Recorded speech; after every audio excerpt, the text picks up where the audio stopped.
thème d'aujourd'hui, c'est, comme a dit Isabelle, avoir les pieds sur terre et la tête dans les étoiles. Donc ça, c'est le thème principal que je voulais aborder avec vous. Donc, comme beaucoup d'entre vous suivent déjà le média, c'est important, une chose qui est très importante, c'est cette connexion.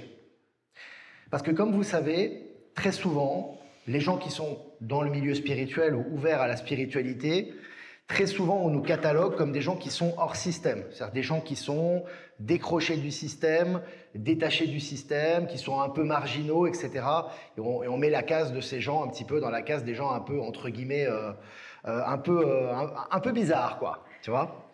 Donc en fait, ça c'est fini maintenant. Maintenant, les choses, on doit incarner maintenant ce qu'on a vécu, ce qu'on a ressenti au niveau spirituel, au niveau des expériences que nous avons vécues, on doit les incarner dans la matière.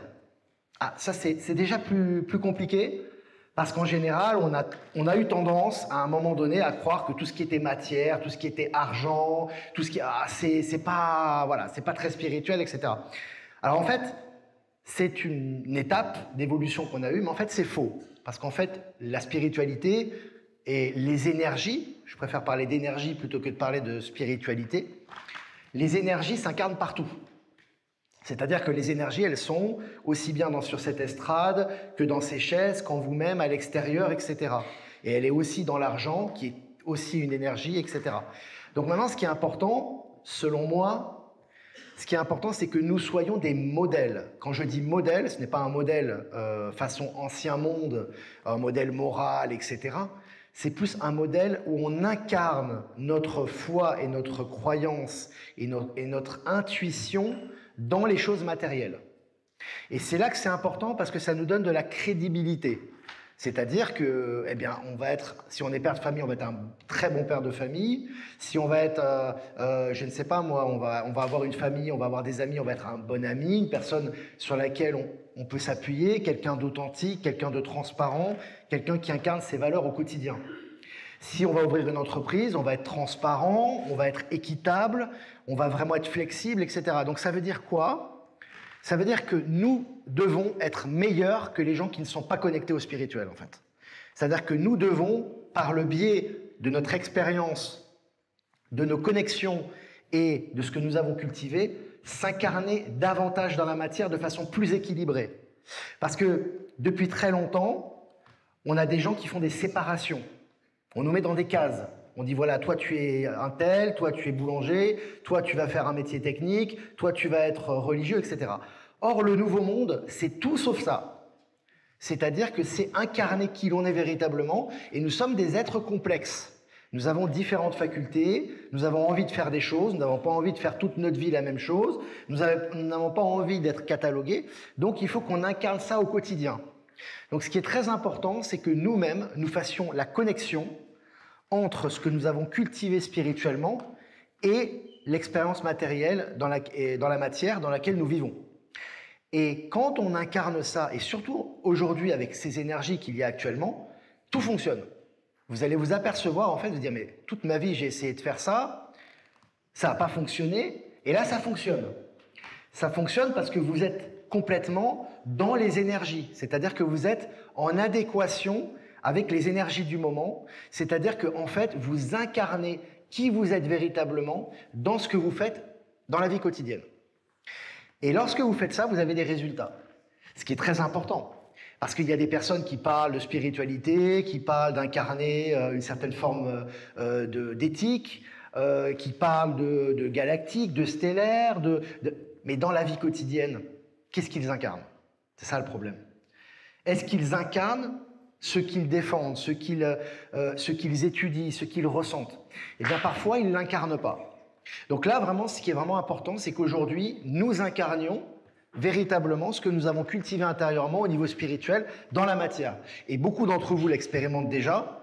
Vous allez voir que quand on fait ça, ça fonctionne. Et ça fonctionne mieux que les gens qui ne sont pas connectés, en fait. Parce que les gens qui ne sont pas connectés, un jour ils sont bien, un jour ils ne sont pas bien, un jour ils ont le moral, un jour ils n'ont pas le moral, etc.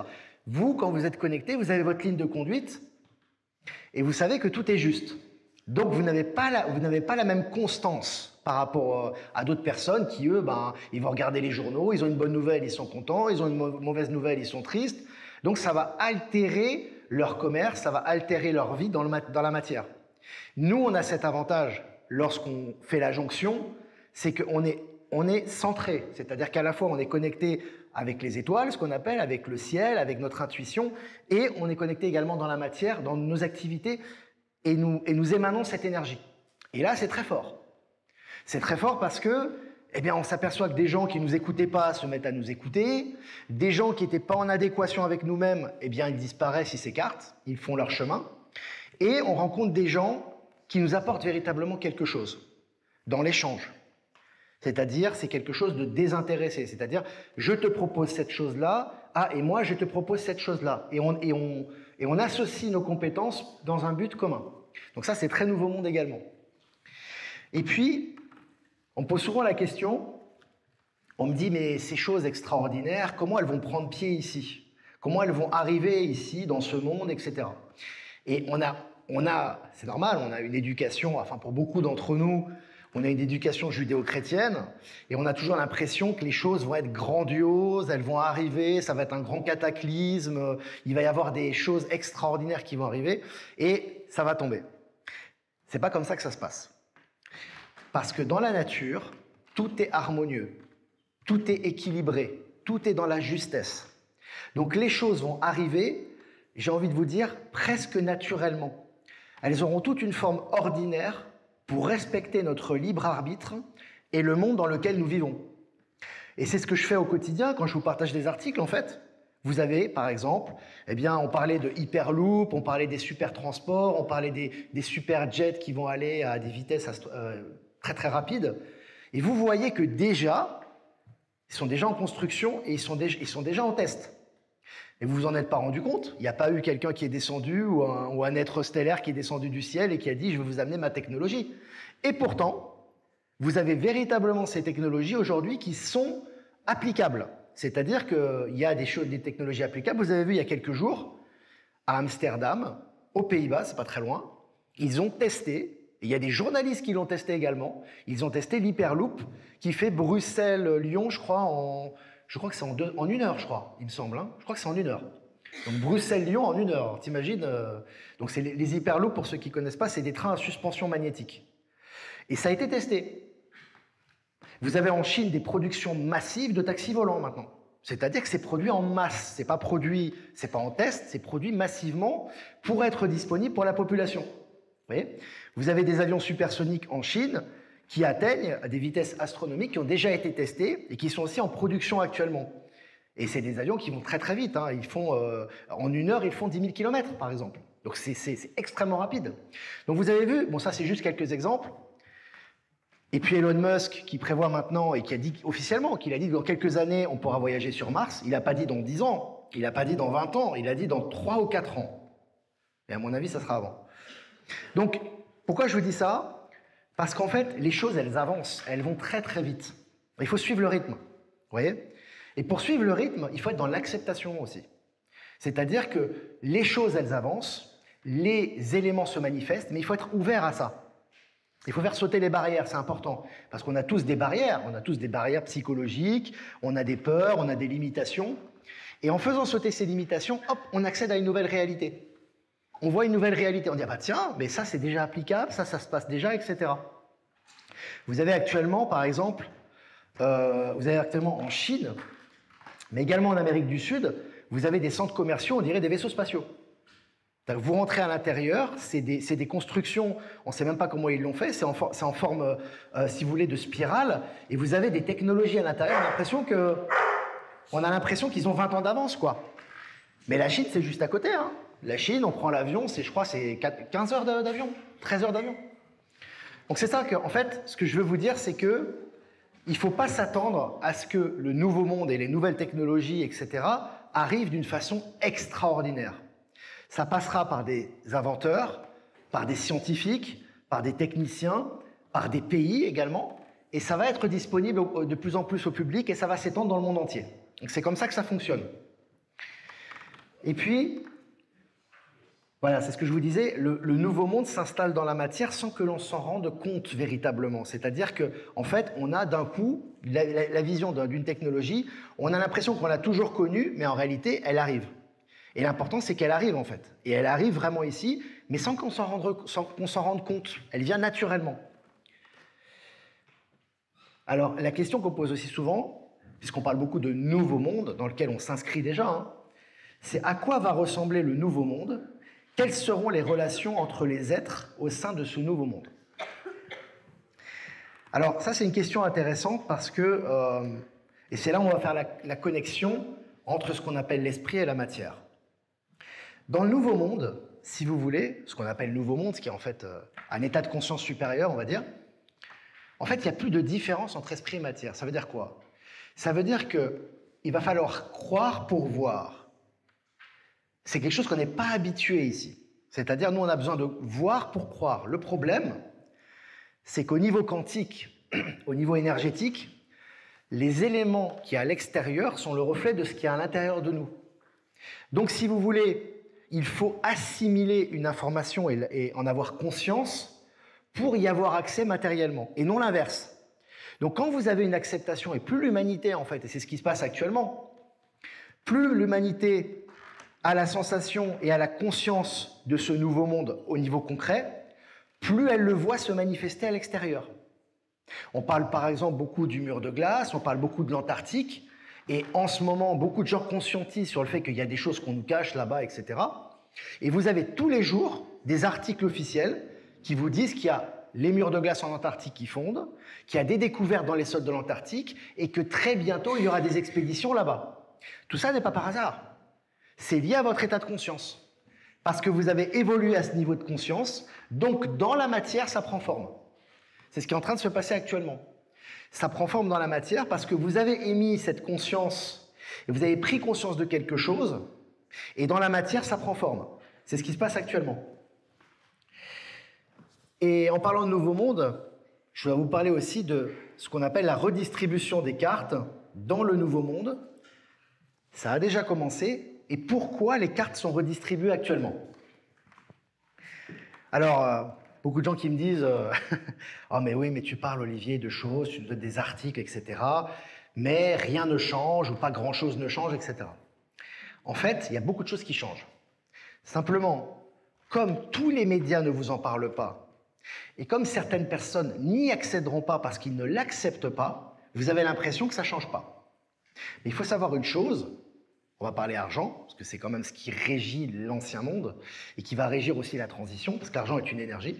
L'argent est en train de changer de main en ce moment. Il est en train de changer de main. Vous n'en rendez pas forcément compte à votre niveau, vous avez des signes, mais l'argent est en train de changer de main. Et c'est très important.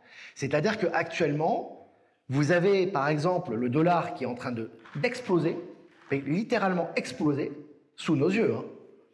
Et vous avez, parallèlement au dollar qui explose et au système bancaire classique qui est en train d'exploser littéralement dans tous les sens, il y a tous les jours des articles dans ce sens-là, vous avez à côté de ça des pays comme la Chine, comme l'Inde, en Amérique du Sud, en Afrique, etc., où il n'y a que des résultats positifs. C'est-à-dire qu'il y a des investissements, des collaborations, un retour à l'étalon or, un retour aux monnaies locales, et le business va très très bien. Pourquoi c'est comme ça? Il y a une raison au niveau énergétique, il y a une raison au niveau spirituel par rapport à ça. Il y a une raison profonde. Parce qu'en fait, l'argent étant une énergie, elle doit aller dans les mains des personnes authentiques qui vont investir dans le sens du collectif et de la collectivité. Or, l'ancien système, incarné particulièrement en Europe, aux États-Unis, en Occident, et qui avait été exporté dans le monde entier, est en train de mourir. C'est-à-dire que maintenant, vous avez tous les jours des procès, tous les jours des faillites, tous les jours des problèmes, parce qu'en fait, tout ce qui appartient à la rétention d'argent, à la malhonnêteté, au manque de transparence et aux arnaques, en fait, au niveau de l'argent et au niveau de la dette, au niveau bancaire, etc., tout ça est en train d'exploser. C'est-à-dire qu'aujourd'hui, vous avez dans des banques des personnes qui ne dorment plus de la nuit. Alors, vous avez déjà des suicides à n'en plus finir, hein, au niveau des... On en a déjà parlé la dernière fois. Vous avez beaucoup de suicides ou de démissions de responsables banquiers ou de grands instituts bancaires, ce qui était quasiment impossible avant. On ne voyait jamais ça. Quand vous êtes à la tête d'un groupe bancaire, vous êtes là jusqu'à la retraite. En général, vous avez tellement entre votre salaire plus les dividendes, vous ne quittez pas votre poste. Or là, il y a des démissions tout le temps. On a des démissions systématiques. Donc là, il y a vraiment anguille sous roche, il y a vraiment quelque chose qui se passe. Parallèlement à ça, vous avez un nouveau système bancaire qui est là, qui est incarné notamment ce qu'on appelle le système financier quantique, qui est très actif au niveau international et qui croît et qui s'accroît de jour en jour, d'heure en heure. C'est-à-dire que vous avez une part qui est considérable. Vous avez, par exemple, des pays comme la Chine ou la Bolivie, par exemple, qui ne négocient plus en dollars. Vous avez, par exemple, la Chine et l'Inde sur certaines ressources naturelles ou matières premières, et ils ne négocient plus en dollars.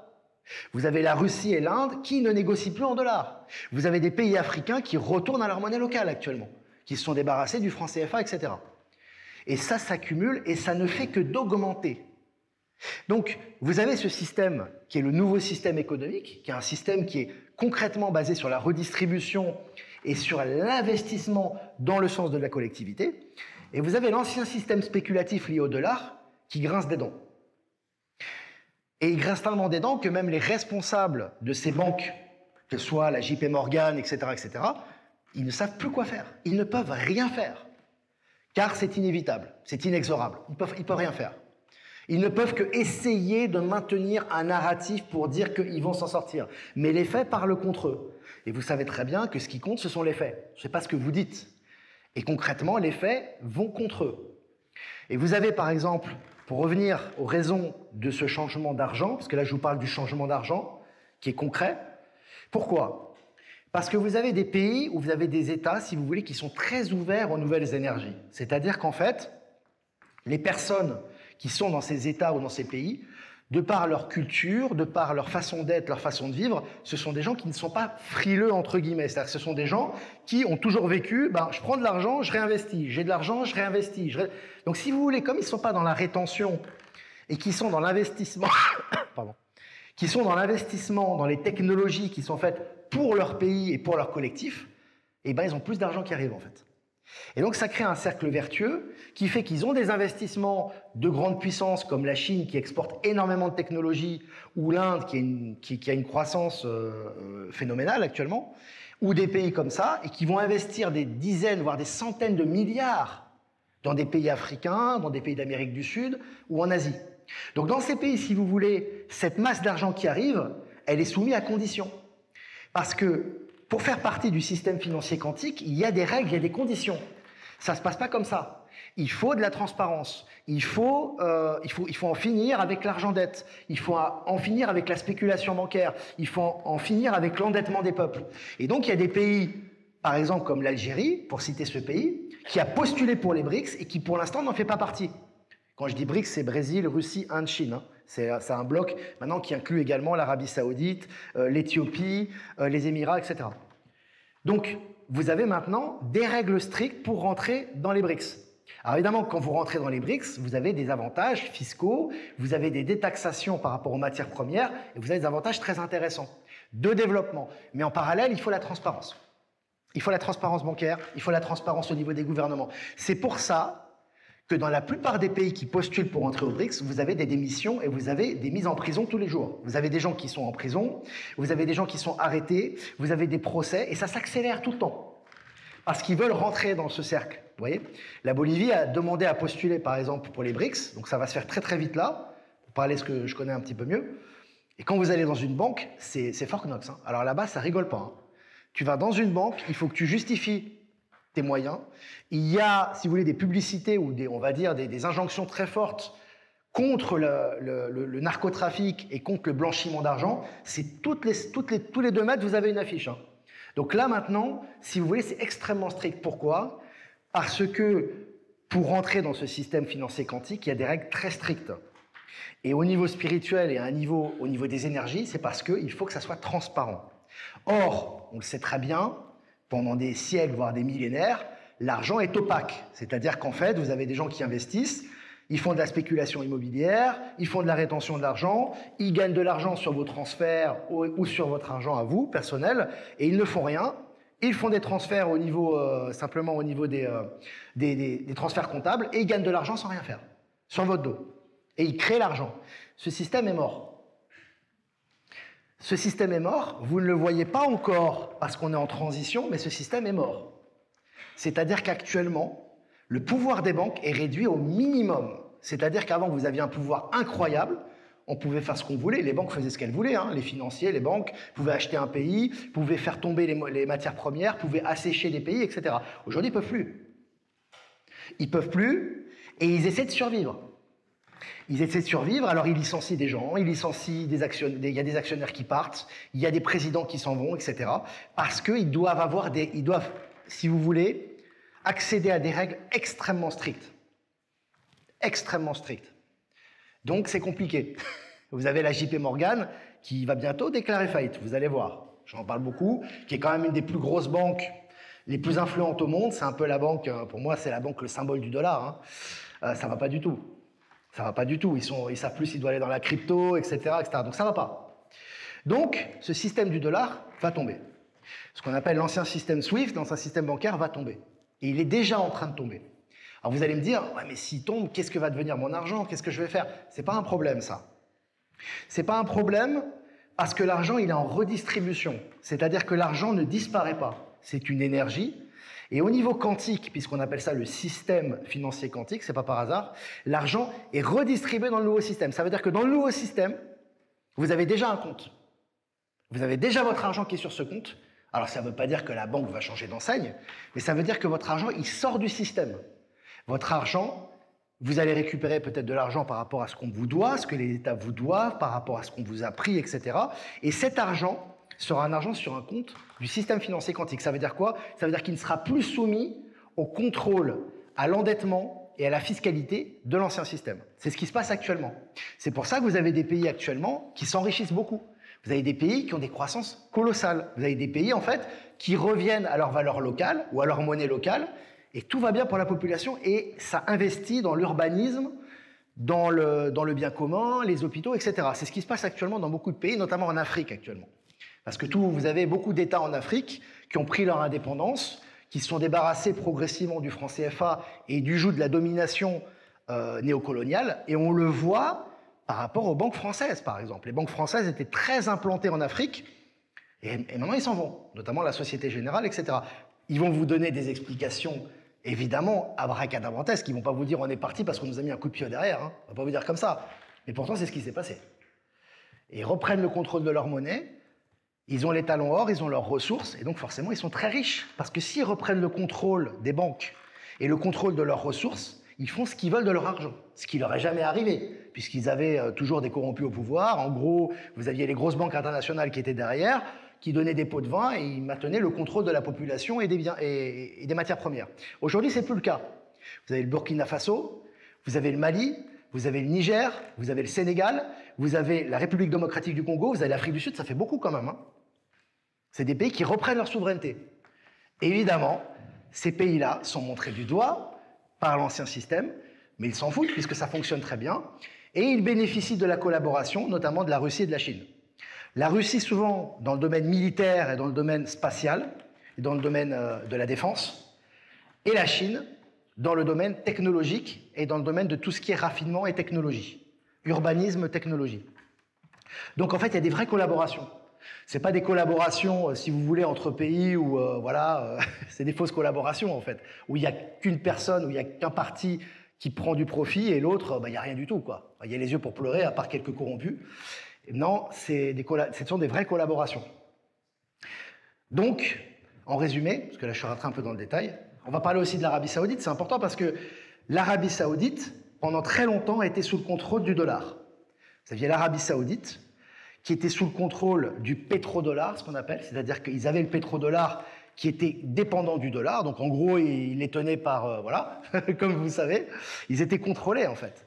Et vous aviez la Chine qui était détenteur des bons du Trésor américain. Donc en gros, si vous voulez, la Chine détenait la dette des États-Unis et vous aviez l'Arabie Saoudite qui était dépendant du dollar. Donc le dollar était tranquille. Qu'est-ce qui se passe aujourd'hui? Le pétrodollar a disparu. Ils sont plus dépendants du dollar. L'Arabie Saoudite est rentrée dans les BRICS. C'est-à-dire qu'ils sont rentrés chez l'ennemi de l'oncle Sam. C'est-à-dire qu'ils sont rentrés dans les BRICS directement. Et vous avez la Chine qui s'est débarrassée d'une grande partie de ses bons du trésor et qui achète de l'or. Donc, autant vous dire que le dollar, c'est terminé. Vous pouvez être certain que le dollar, c'est terminé. Ça va peut-être une semaine, ça peut peut-être prendre un mois, ça peut peut-être prendre 2 mois, on s'en fout. Ça sera officiel. Mais l'important, c'est que c'est fini. Ça ne veut pas dire que les Américains qui ont des dollars, ils vont être à la rue. Parce que, comme je vous ai dit, il y a un transfert au niveau quantique.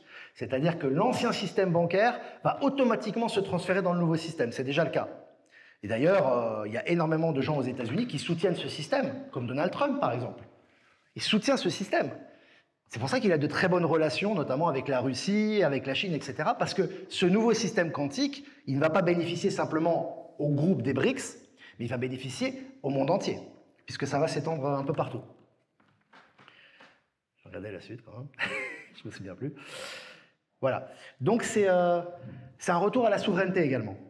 Je vais revenir sur... Là, j'ai fait un peu de macroéconomie, on va revenir sur les individus. C'est un retour à la souveraineté, en fait. Parce que tout est énergie, en fait. Là, on vous parle d'argent, etc. C'est une énergie, en fait. C'est lié aux énergies. On revient à la souveraineté. Ça veut dire quoi? Ça veut dire qu'on revient... On n'est plus dans une société, si vous voulez, de manque et de limitation, mais on est dans une société d'abondance. Et on n'est pas habitué à ça. Parce que l'ancien système nous a maintenus dans la croyance où tout était limité, où il faut faire attention, il ne faut pas prendre trop, il ne faut pas trop dépenser, il ne faut pas ça, parce qu'il y a des problèmes de climat, comme dit tout à l'heure Isabelle. Donc il faut surtout, il faut faire attention, il faut avoir peur en fait. Mais ça ne marche pas pour attirer l'argent. On ne peut pas attirer l'abondance et en même temps avoir peur, ça ne marche pas. Parce que comme vous le savez, il y a une valeur universelle, c'est l'amour. L'amour, c'est le contraire de la peur. C'est-à-dire qu'on doit être dans l'abondance. Et en fait, être dans l'abondance, ça ne signifie pas dépenser à tort et à travers, etc., des milliards comme font certains milliardaires, que je ne citerai pas. Mais c'est plutôt être dans le principe de recevoir et donner. Je reçois, je donne, je reçois, je donne, je reçois. Et plus je fais ça, plus j'ai d'argent. D'accord ? J'ai des projets, il y a plus d'argent qui arrive, je réinvestis, il y a encore plus d'argent qui arrive, je réinvestis. C'est ça le principe vertueux. Et c'est comme ça que fonctionne le nouveau monde. Dans le nouveau système, c'est comme ça que ça se passe. J'ai des projets, j'ai envie de faire des choses, hop, j'ai les moyens qui arrivent. Je mets cet argent pour les projets, j'ai d'autres projets, j'ai d'autres moyens qui arrivent, etc., etc., etc. Ça fonctionne comme ça. Et le principe de souveraineté est important parce que dans ce monde, dans cette matrice, on nous a dit tu dois être dépendant d'une structure. C'est-à-dire que tu étudies, tu vas aller dans une structure, tu vas avoir ton salaire, tu vas avoir ta retraite et tu vas mourir. Grosso modo, c'est ça. Mais ça ne peut pas fonctionner dans le nouveau monde parce que ce système ne peut jamais mener à l'abondance. Vous serez toujours dans la limitation, dans la peur de manquer, et vous serez toujours dépendant d'une structure supérieure pour pouvoir avoir ce dont vous avez besoin. Et c'est exactement ce que l'ancien système veut faire. L'ancien système vous maintient comme ça, par la peur, de manière à vous dominer et à vous dire oh, « Coco, si tu veux ton salaire à la fin du mois, si tu veux ta retraite, tu votes pour moi. » Et donc là, vous êtes dans le piège, en fait. Vous êtes piégé.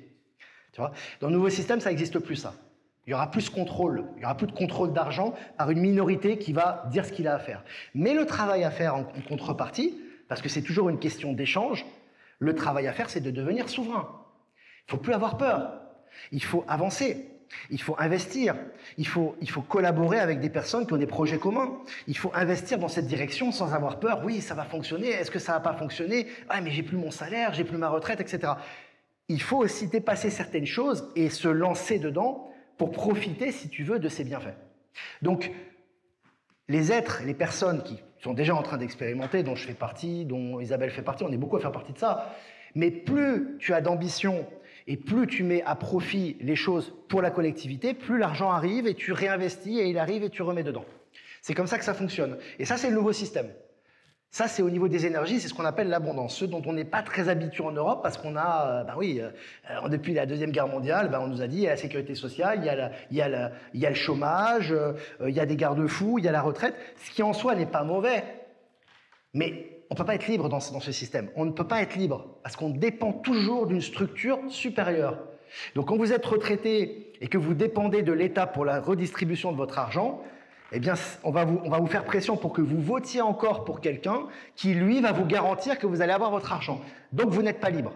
Voyez ? Donc, ce qui est important, c'est que petit à petit, chacun à son niveau, chacun à son échelle, reprenne sa souveraineté et ça passe par une indépendance de plus en plus forte par rapport aux structures de l'État. C'est un processus, mais ça sera d'autant plus facile parce que l'abondance arrive. C'est-à-dire qu'il y aura beaucoup moins de restrictions au niveau argent, il y aura aussi des retours qui sont là, mais on ne doit pas attendre ça. On doit déjà avoir ce système d'aspiration qui nous permet d'attirer ça et de rentrer vraiment dans ce nouveau système. Et ce que je vous ai dit, voilà, on passe du partage à l'échange. Parce qu'on parle beaucoup au niveau biblique, au niveau sociétal, on parle beaucoup de partage. Alors, le partage, ça contient des choses positives, ce n'est pas du tout négatif en soi, mais ce n'est pas le nouveau monde. Parce que dans le nouveau monde, il n'y a pas de notion de sacrifice, il n'y a pas de notion de donner de soi-même. Dans le nouveau monde, on parle d'échange. C'est-à-dire, on parle de valeur d'échange. Ça veut dire que la valeur d'échange, elle est universelle et vous l'appliquez déjà dans votre vie quotidienne inconsciemment. C'est-à-dire que, par exemple, quand vous allez courir, vous respirez de l'oxygène et quand vous respirez de l'oxygène, vous rejetez du CO2. Donc vous avez un échange qui se fait au niveau du corps, au niveau du sang. Vous voyez ?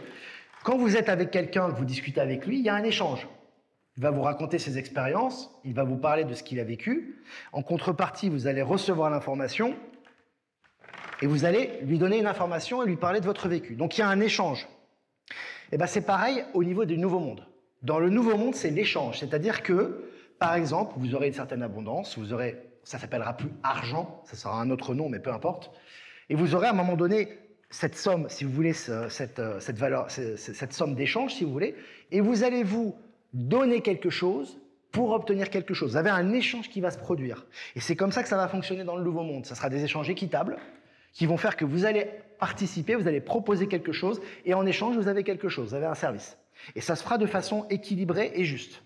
Donc ce qui est important, c'est de sortir vraiment, puisque c'est lié aussi à l'éthique et à la spiritualité, c'est directement lié, c'est de sortir de la notion de « je vais sacrifier quelque chose ». Le mot « sacrifice » n'existera plus. Il n'y a plus de mot « sacrifier ». On ne sacrifie rien du tout. On est dans un échange, on donne une compétence au service de la collectivité ou au service du collectif, et en contrepartie, on reçoit quelque chose. Donc ça, on va rentrer dans ce qu'on appelle l'échange, qui n'est plus la même chose que le partage. C'est encore un autre paradigme. Et puis en parlant de ça, parce que là on parle d'échange, etc., j'aimerais parler d'un autre sujet, qui est lié également de toute façon, qui me paraît aussi très important. Très souvent, vous avez des discussions, là on en parlait tout à l'heure avec certaines personnes, qui me disaient « oui, mais alors, depuis que je me suis éveillé sur certaines choses, alors ma famille c'est une catastrophe, mon frère me parle plus, le cousin je le vois plus, etc. » Et en fait, il y a un principe qui n'est pas forcément quelque chose auquel on pense parce qu'on est habitué au débat, on est habitué à l'opposition, on est habitué à tout ce genre de choses. Ce qui est très important, c'est le principe, si vous voulez, de ne plus être dans le côté « il a raison, j'ai tort » ou « j'ai tort, il a raison ». Parce que dans le monde, ce que j'appelle l'ancien monde, on peut l'appeler troisième dimension de conscience, vous l'appelez comme vous voulez, dans l'ancien monde, il y avait toujours la sensation de dire qui a raison, qui a tort. On débattait. Lui, il dit quelque chose, l'autre, il dit quelque chose. Qui a raison, qui a tort. Et il y avait des débats interminables. Et celui qui avait le dernier mot ou celui qui l'emportait, il avait raison, en fait. Bon. En fait, ça n'existe pas, ça. C'est pour l'ego, c'est pour le mental, ça flatte l'ego, ça flatte le mental, mais en réalité, ça n'existe pas. Ça n'existe pas parce qu'en réalité, personne n'a raison, personne n'a tort. Parce qu'en fait, votre état de conscience, au niveau quantique, façonne votre réalité. C'est-à-dire que quand vous avez une certaine conscience et une certaine compréhension des choses, vous avez accès à cette réalité. Quand je vous parlais tout à l'heure, je vous disais, ce qui est important au niveau des énergies, c'est croire pour voir et pas l'inverse. Donc, quand vous avez la certitude de quelque chose, cette chose se manifeste dans le concret. Mais elle ne se manifeste pas pour le voisin. Le voisin, lui, ou le frère, le cousin, la sœur, la femme, etc., Lui, il ne le voit pas de la même façon. Donc pour lui, il a raison.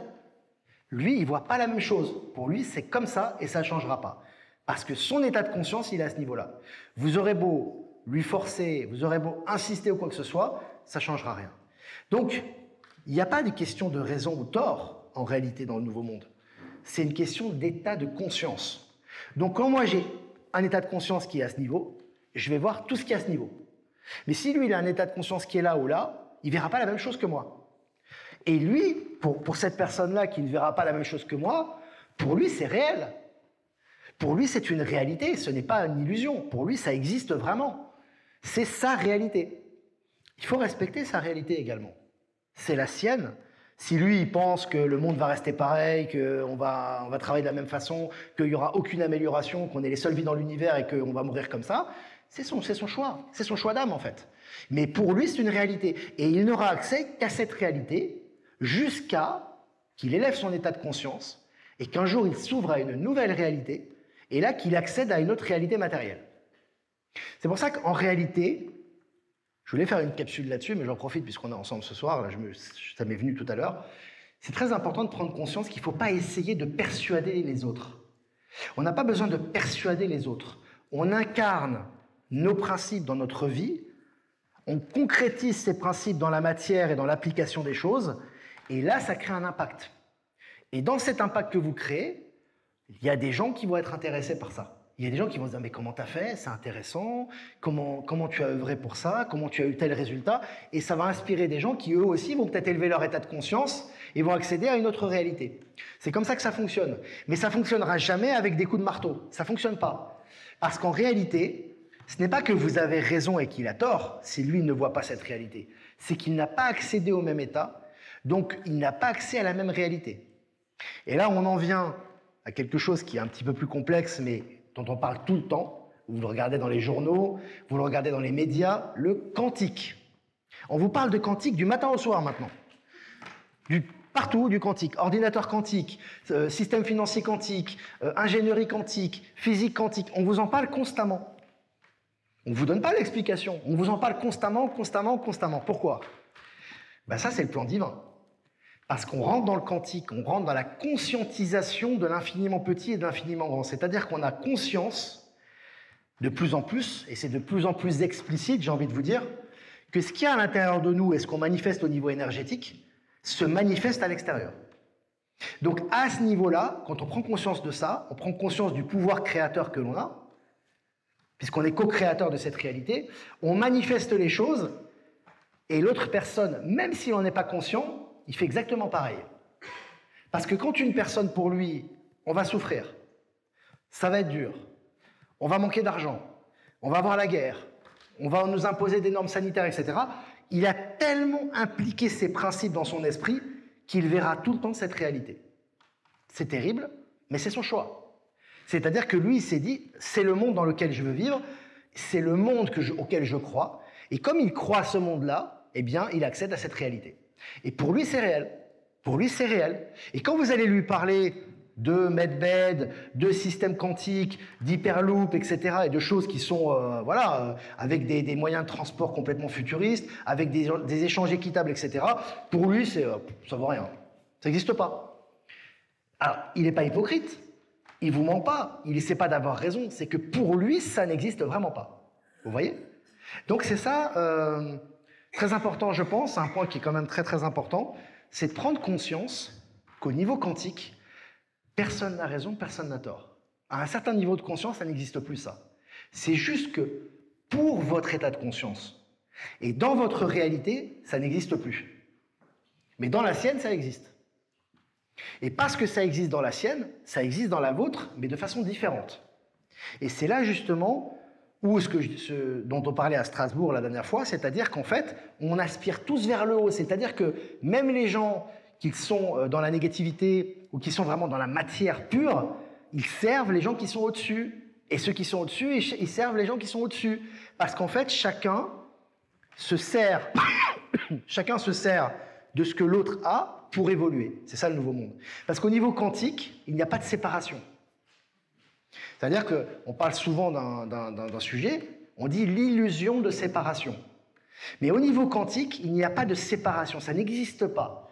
C'est simplement à un certain niveau matériel, mais il n'y a pas de séparation. Entre moi et vous, il n'y a pas de séparation là, en réalité. Il n'y a aucune séparation. C'est juste que nous sommes incarnés en tant qu'individus pour, si vous voulez, manifester une individualité, expérimenter cette matière avec une façon de penser différente, mais en réalité, nous sommes unis fondamentalement. Nous sommes une seule et même entité, si vous voulez. Donc, ce qui est important, et j'en reviens avec les gens qui me disent « oui, mais ma famille, etc., etc., etc. » Déjà, première chose, il faut avoir le courage de dire, lorsqu'on n'est pas d'accord et que ça ne va pas, il faut le dire. Parce qu'il y a des gens, si vous voulez, parfois qui vivent ensemble, etc., etc., mais ils ne sont pas heureux ensemble. C'est-à-dire qu'ils ils sont totalement incompatibles. Alors, ça ne veut pas dire, parce qu'on pense tout de suite au pire, ça ne veut pas dire que les personnes vont se séparer pour toujours, mais la première phase d'authenticité, c'est de l'exprimer. Il faut l'exprimer. Il faut dire, voilà, bah écoute, là, ce que tu me dis, ça ne résonne pas en moi. Moi, j'ai besoin de ça, j'ai besoin de manifester ça dans ma vie, c'est ce qui me rend heureux, et j'ai besoin de... Et ça, c'est déjà la première phase. Il y en a beaucoup qui ne le font pas. Et le problème, maintenant que les énergies, on est beaucoup à ressentir quand même maintenant, de plus en plus que les énergies, elles sont très puissantes, le problème, c'est que si tu mets ça de côté, et tu mets autre chose de côté, et tu mets autre chose de côté, ça s'accumule. Et ça explose. Parce qu'à un moment donné, ça s'accumule tellement en toi que tu exploses.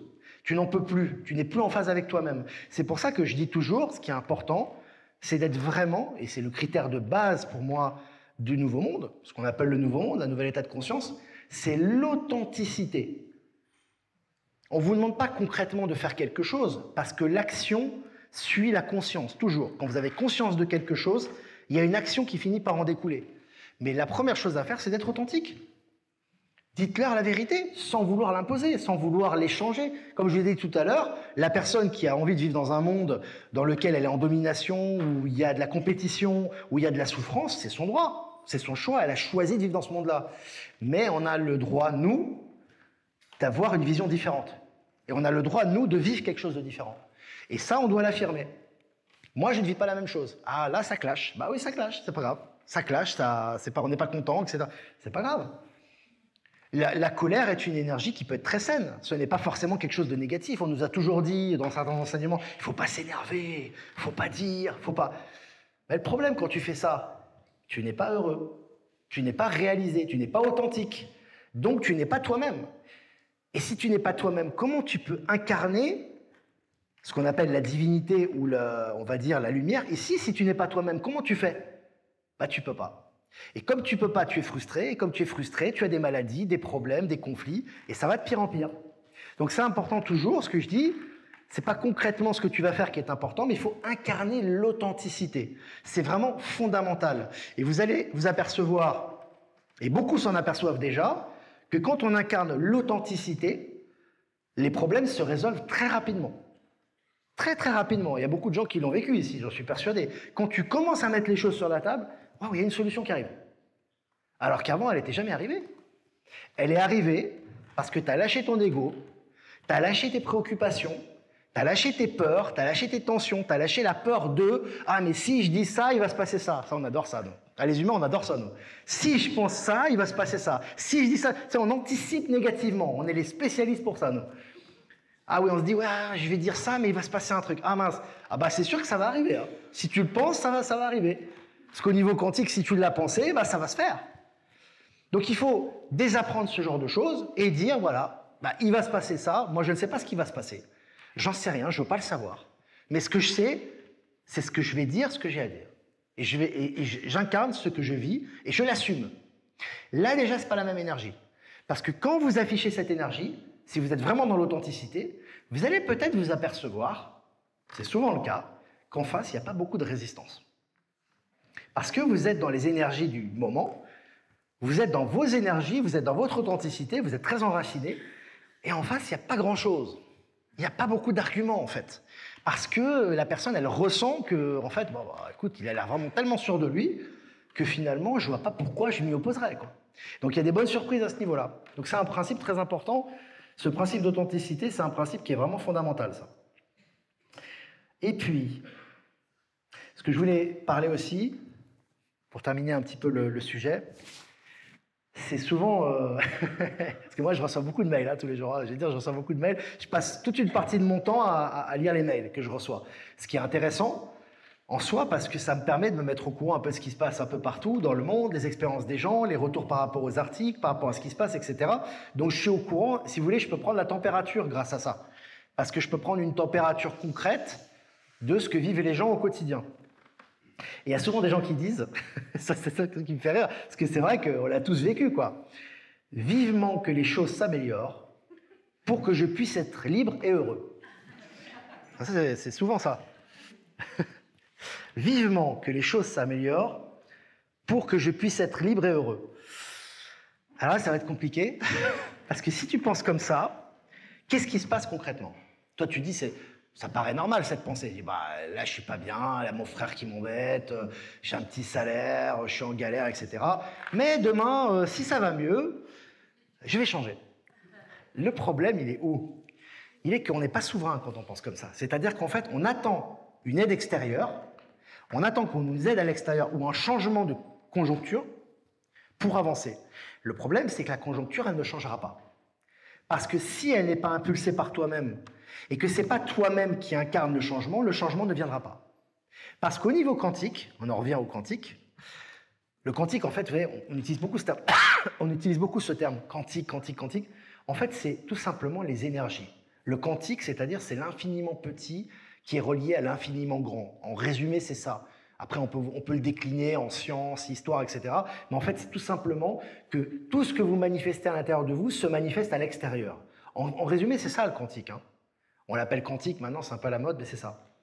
Donc, si vous voulez, donc je reviens à ce thème-là.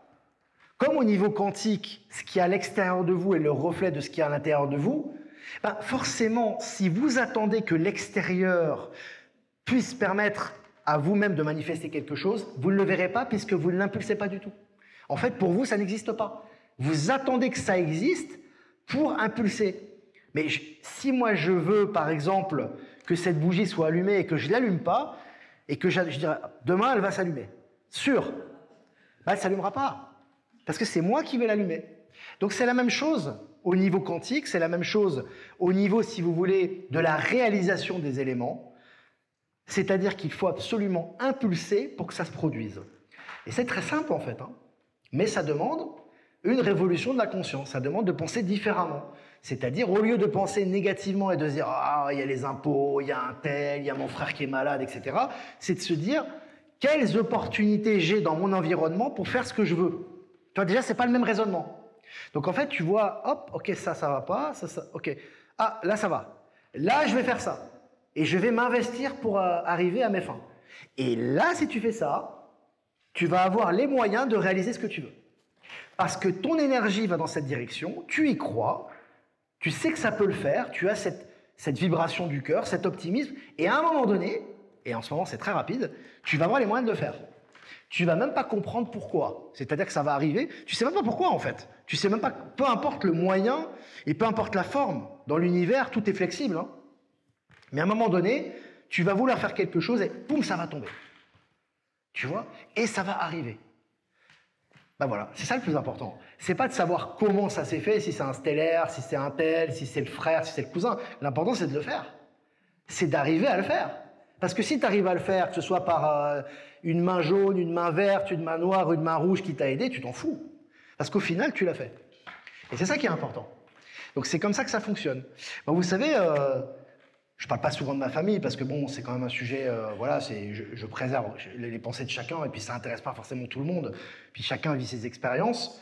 Mais moi, dans ma famille, j'ai par exemple ma mère, qui est une personne qui est vraiment ben, voilà, dans la matière, qui fait sa vie tranquille, qui est à la retraite, etc. Et moi, à l'époque, lorsqu'il y avait la fameuse vaccination, je lui avais dit, maman, fais attention, va pas dans ce sens-là, tu n'es pas obligé de te vacciner pour, voilà.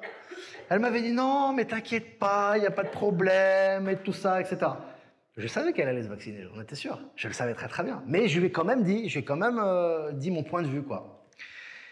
Elle a fait 2 vaccins, je crois, elle a fait les 2. Et voilà, donc le temps a passé, etc. Elle a commencé à comprendre des choses, elle suit un peu le média, je lui donne des informations. Comme je fais avec vous, en fait. Je fais pas de différence, en fait. Hein. Je dis les choses de la même façon, quoi. Récemment, J'étais moi-même surpris. Et c'est là où je vous dis que les énergies, elles évoluent très très vite. Récemment, il y a eu cette fameuse variole du singe. Alors ça a fait un peu... je vous avais dit, ça fera un trou dans l'eau, ça va pas fonctionner ça. Parce que l'OMS, c'est fini, c'est une coquille vide. Hein. Donc j'ai dit, je vais quand même prévenir ma mère, pour qu'elle tombe pas dans le panneau, quoi. Donc j'ai dit à ma mère, j'ai dit, écoute maman, je crois que j'ai même laissé un message audio, je n'ai même pas dit de visu, quoi. C'est-à-dire, j'ai vraiment laissé un message, j'ai dit, écoute maman, on parlait de notre sujet, et je dis, maman, tu vas pas tomber dans le truc du singe quand même, c'est bon, quoi. Je veux dire, tu vas pas tomber là-dedans, tu vas pas encore te faire vacciner, c'est de la connerie, quoi. Je crois qu'au bout de 5 minutes, elle m'a répondu, elle m'a dit, Olivier, je ne me ferai plus jamais avoir. C'est terminé. Ouais. Alors que moi, je n'avais plus parlé du sujet. C'est-à-dire que moi, je n'ai pas insisté, je n'ai pas fait du lobbying pour lui dire attention, attention, attention. Elle a elle-même compris les choses et maintenant, elle ne veut plus jamais se faire avoir. Vous voyez ? Et sur d'autres sujets, c'est pareil. Donc, ce que je vais vous dire, pourquoi je vous ai parlé de ça, vous allez être surpris du comportement de certaines personnes. Pourquoi ? Parce qu'en fait, dans les énergies, on a beau dire oui, non, quand ça va dans une direction, il y a des gens qui font des choix. Et les choix, ils peuvent changer. C'est-à-dire que vous avez parfois, vous êtes persuadé de quelque chose, etc. Mais dans le concret, dans la matière, vous voyez que ça ne fonctionne pas et vous changez d'avis. Et quand vous changez d'avis et que vous changez de voie, vous n'allez plus jamais retourner de l'autre côté. C'est comme, je disais, on parlait de la vaccination, c'est intéressant ce qui s'est passé parce que finalement, toutes ces périodes de vaccination, obligations vaccinales, au final, ça nous a réunis. Parce que s'il n'y avait pas eu on va dire, ce narratif picouse, etc., est-ce que vous seriez là aujourd'hui? C'est pas sûr. Et on en revient à ce que je disais, quand je faisais des capsules, je vous ai toujours dit, l'ombre sert la lumière. C'est-à-dire que l'ombre sert la lumière, c'est-à-dire que vous avez l'ombre qui était là, on peut considérer comme un lavage de cerveau, un contrôle de la population, un contrôle de votre santé, Big Pharma, etc. Mais grâce à ça, vous avez résisté et vous avez rencontré des gens. Et vous avez pris conscience sur d'autres sujets, et encore d'autres sujets. C'est ça, l'ombre sert la lumière. Et en fait, grâce à ça, vous avez pris conscience de certaines choses. Et c'est pour ça qu'on dit, je dis toujours, je le répète, j'aime beaucoup cette phrase. J'aime bien cette phrase, je la répète souvent.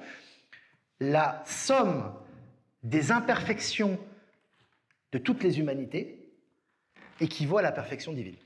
C'est-à-dire que la somme des imperfections de ce qui nous paraît imparfait dans la matière individuelle, ça crée la perfection divine, le plan divin. Et c'est vraiment ce qui se passe. On est vraiment là-dedans, et c'est vraiment ce processus qui est en train de se passer. C'est pour ça qu'on ne doit pas s'attacher, parfois, en tant qu'humain, on s'attache beaucoup aux résultats d'une action dans l'immédiat. Mais le problème, c'est qu'on ne peut pas savoir, dans un plan divin, ou dans un plan très complexe, on ne peut pas savoir pourquoi il s'est passé ça. Ça peut être agréable, ça peut être désagréable, mais il y a toujours un sens derrière. Et c'est pour ça que quand on suit le cours naturel des choses et qu'on est dans l'acceptation de ces éléments, on a toujours le plan qui se dessine derrière et il y a toujours l'issue qui est l'issue, c'est toujours l'élévation et l'amour. Toujours. Même dans la souffrance, même dans l'épreuve, derrière ça, il y a toujours pour but l'élévation et l'amour, tout le temps. Même si, évidemment, sur le moment, vous ne le voyez pas. Hein. Sur le moment, parfois, vous grincez des dents, parfois, vous pleurez, parfois, vous vous énervez. Mais derrière ça, il y a toujours la sagesse et l'élévation, tout le temps. Simplement, on ne le voit pas. Parce qu'il y a des rapports cause-conséquences qui sont multiples, qui sont complexes et qui mènent à la même direction. Mais parfois, les chemins sont très différents. C'est pour ça que je dis toujours, c'est de ne pas être dans la soumission ou dans la résignation, c'est d'être dans l'acceptation. C'est pas pareil. Parce que quand on est dans l'acceptation, on accueille les énergies, on les transmute et on accepte ce qu'il y a et on prend ce qu'il y a à prendre. Et en prenant ce qu'il y a à prendre, on gagne en sagesse et on obtient un résultat positif à la fin. Donc c'est vraiment important en ce moment, malgré qu'il y a des choses qui ne sont pas forcément faciles parce qu'il y a des zones d'ombre et des choses qui ressortent. Et ce qui est vraiment important, c'est d'être dans cette phase d'acceptation pour faire face à ce qui arrive. Parce que ce qui arrive, c'est colossal. On a déjà eu quelques éléments qui sont arrivés, mais on n'a rien vu encore. Ça va augmenter. Et c'est pour ça que ce qui est important pour nous, c'est vraiment qui sommes des piliers de lumière quelque part. On est des piliers pour les gens autour de nous, même les gens qui nous haïssent. Hein. Vous allez voir des gens qui vous haïssent, qui vont vous prendre pour référence bientôt, hein, qui vont vous dire hey, « mais Simone, tu m'avais parlé de ça, mais qu'est-ce qui se passe là? Je comprends pas. » Et là, tu vas lui dire « Bah oui, je t'en avais parlé il y a 2 ans, tu te souviens pas? » Ah oui, c'est vrai. Mais comment on va faire? Ça va être l'apocalypse? Non, ça va pas être l'apocalypse, tu vois. Je vais t'expliquer. Tu vois? Donc ça, c'est important maintenant qu'on est dans cette phase, d'être vraiment centré et d'avoir vraiment confiance en soi. Ça, c'est vraiment très important. Voilà les amis, je ne vais pas aller plus loin, parce que ça fait une petite heure qu'on en discute. Je vais vous laisser, les amis, prendre une petite pause. On va prendre une petite pause, on va tous respirer un peu. Et après, on revient dans, je pense, 25 minutes, 30 minutes. Et puis, je vais répondre à vos questions. Voilà, pendant 1 heure. Voilà les amis.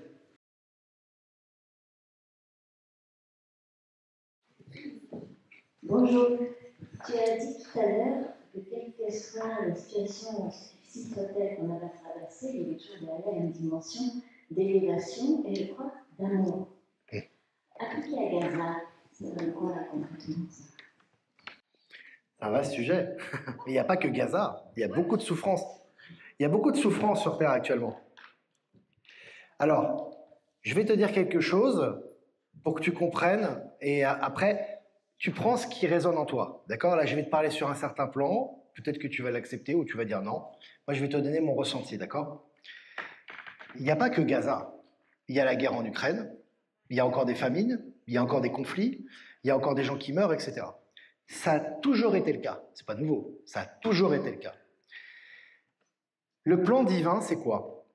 Au niveau quantique, ce que tu expérimentes toi-même, directement, pas par les médias, pas par les amis, pas par les on-dit, ce que tu expérimentes directement toi-même, c'est ta réalité.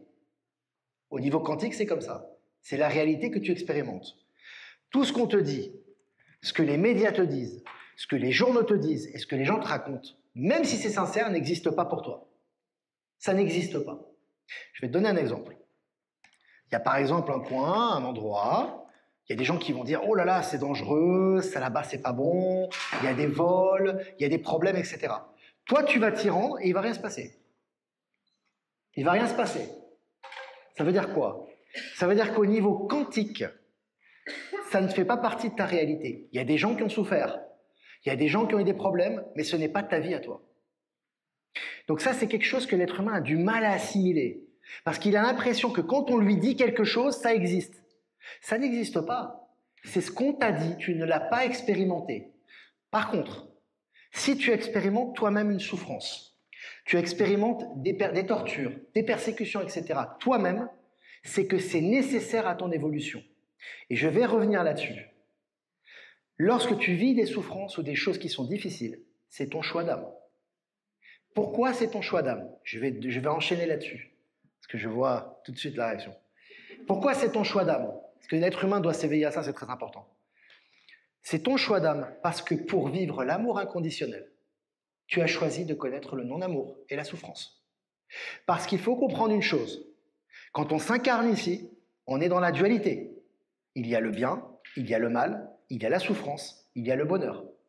Et en connaissant consciemment la souffrance, parce qu'au final, l'âme est indestructible et immortelle. Donc même si tu meurs ici, tu vas revivre. Quand tu connais la souffrance, la difficulté et la persécution, et que tu ressors de ça, ce qui est le cas de beaucoup de gens, tu es beaucoup plus fort. Parce qu'en ayant connu le non-amour et la persécution, tu vis l'amour inconditionnel et tu l'exposes. Je vais te donner un exemple. Les survivantes, par exemple. C'est un bon exemple, les survivantes. C'est des femmes qui ont connu la torture, le satanisme, la persécution, et elles ont connu des choses horribles. Et donc il y a un film qui est sorti, qui a du succès, et elles parlent de leur expérience. Est-ce qu'elles sont mortes, ces femmes? Elles ne sont pas mortes. Est-ce que ces femmes, maintenant, elles sont tristes? Elles ne sont pas tristes. Est-ce que ces femmes, elles ne connaissent pas l'amour? Elles connaissent l'amour maintenant. Donc elles ont vécu des choses consciemment, elles ont fait le choix de les vivre, même si elles n'en étaient pas conscientes. Et grâce à ce qu'elles ont vécu, combien de millions de personnes comprennent la vérité? Combien de dizaines de millions de personnes s'éveillent à ce qu'est l'amour grâce aux expériences qu'elles ont vécues? C'est pour ça que je te dis, c'est normal en tant qu'être humain, on a des réactions, dire « Oh, il y a des guerres, oh, il y a ça, c'est terrible, ok. » Mais on n'a pas la conscience de voir quelles sont les conséquences des conséquences des conséquences. Et parfois, pour vivre l'amour inconditionnel et pour vivre la vérité au fond de toi, tu dois connaître le non-amour. Et le non-amour, que tu le veuilles ou pas, après ça c'est une question de conscientisation et d'acceptation, tu l'as choisi. Tu l'as choisi. Donc, pour revenir, parce que je préfère parler de choses individuelles que collectives, parce que comme je te l'ai dit, Au niveau collectif, tout ce que tu entends, qu'on te dit, que tu vois en vidéo, etc., c'est pas ta réalité. Ta réalité, c'est ce que tu expérimentes directement. Maintenant, si tu me dis, moi, j'ai vécu une persécution, moi, j'ai vécu des tortures, j'ai vécu un viol et de la souffrance, c'est ton expérience personnelle, c'est réel, et c'est toi qui as choisi de le vivre, pour au final vivre l'amour. Parce qu'en expérimentant le non-amour, on vit l'amour inconditionnel. Moi, je suis passé par des expériences très difficiles dans ma vie. J'ai pas été violé, j'ai pas été en guerre, mais je peux te dire, j'en ai vécu des expériences. Eh bien, je vais te dire une chose. Si j'avais pas vécu ces expériences de non-amour, de pression extrême et de difficultés extrêmes, je ne serais pas là devant toi à te dire ce que je vais te dire aujourd'hui. Donc, au final, toutes les expériences qu'on vit, en positif ou en négatif, elles mènent toujours à l'amour inconditionnel. Tout le temps. Et quand on prend conscience de ça, on voit la vie différemment et on expérimente des choses différentes. Parce qu'au niveau quantique, quand tu vis différemment les choses et que tu les assimiles dans ton état de conscience, ta réalité est modifiée. Et le but de ce qu'on vit actuellement, c'est de prendre conscience de notre pouvoir créateur et de qui nous sommes véritablement. Voilà, j'ai répondu à ta question. J'essaie d'être le plus global possible. Donc voilà ma réponse. J'entends ce que tu veux dire, et ma question c'est en lien avec les enfants. Oui, mais c'est aussi un choix d'âme. Je ne suis pas à l'air de faire venir les choses d'accord aux parents, aux grands-parents.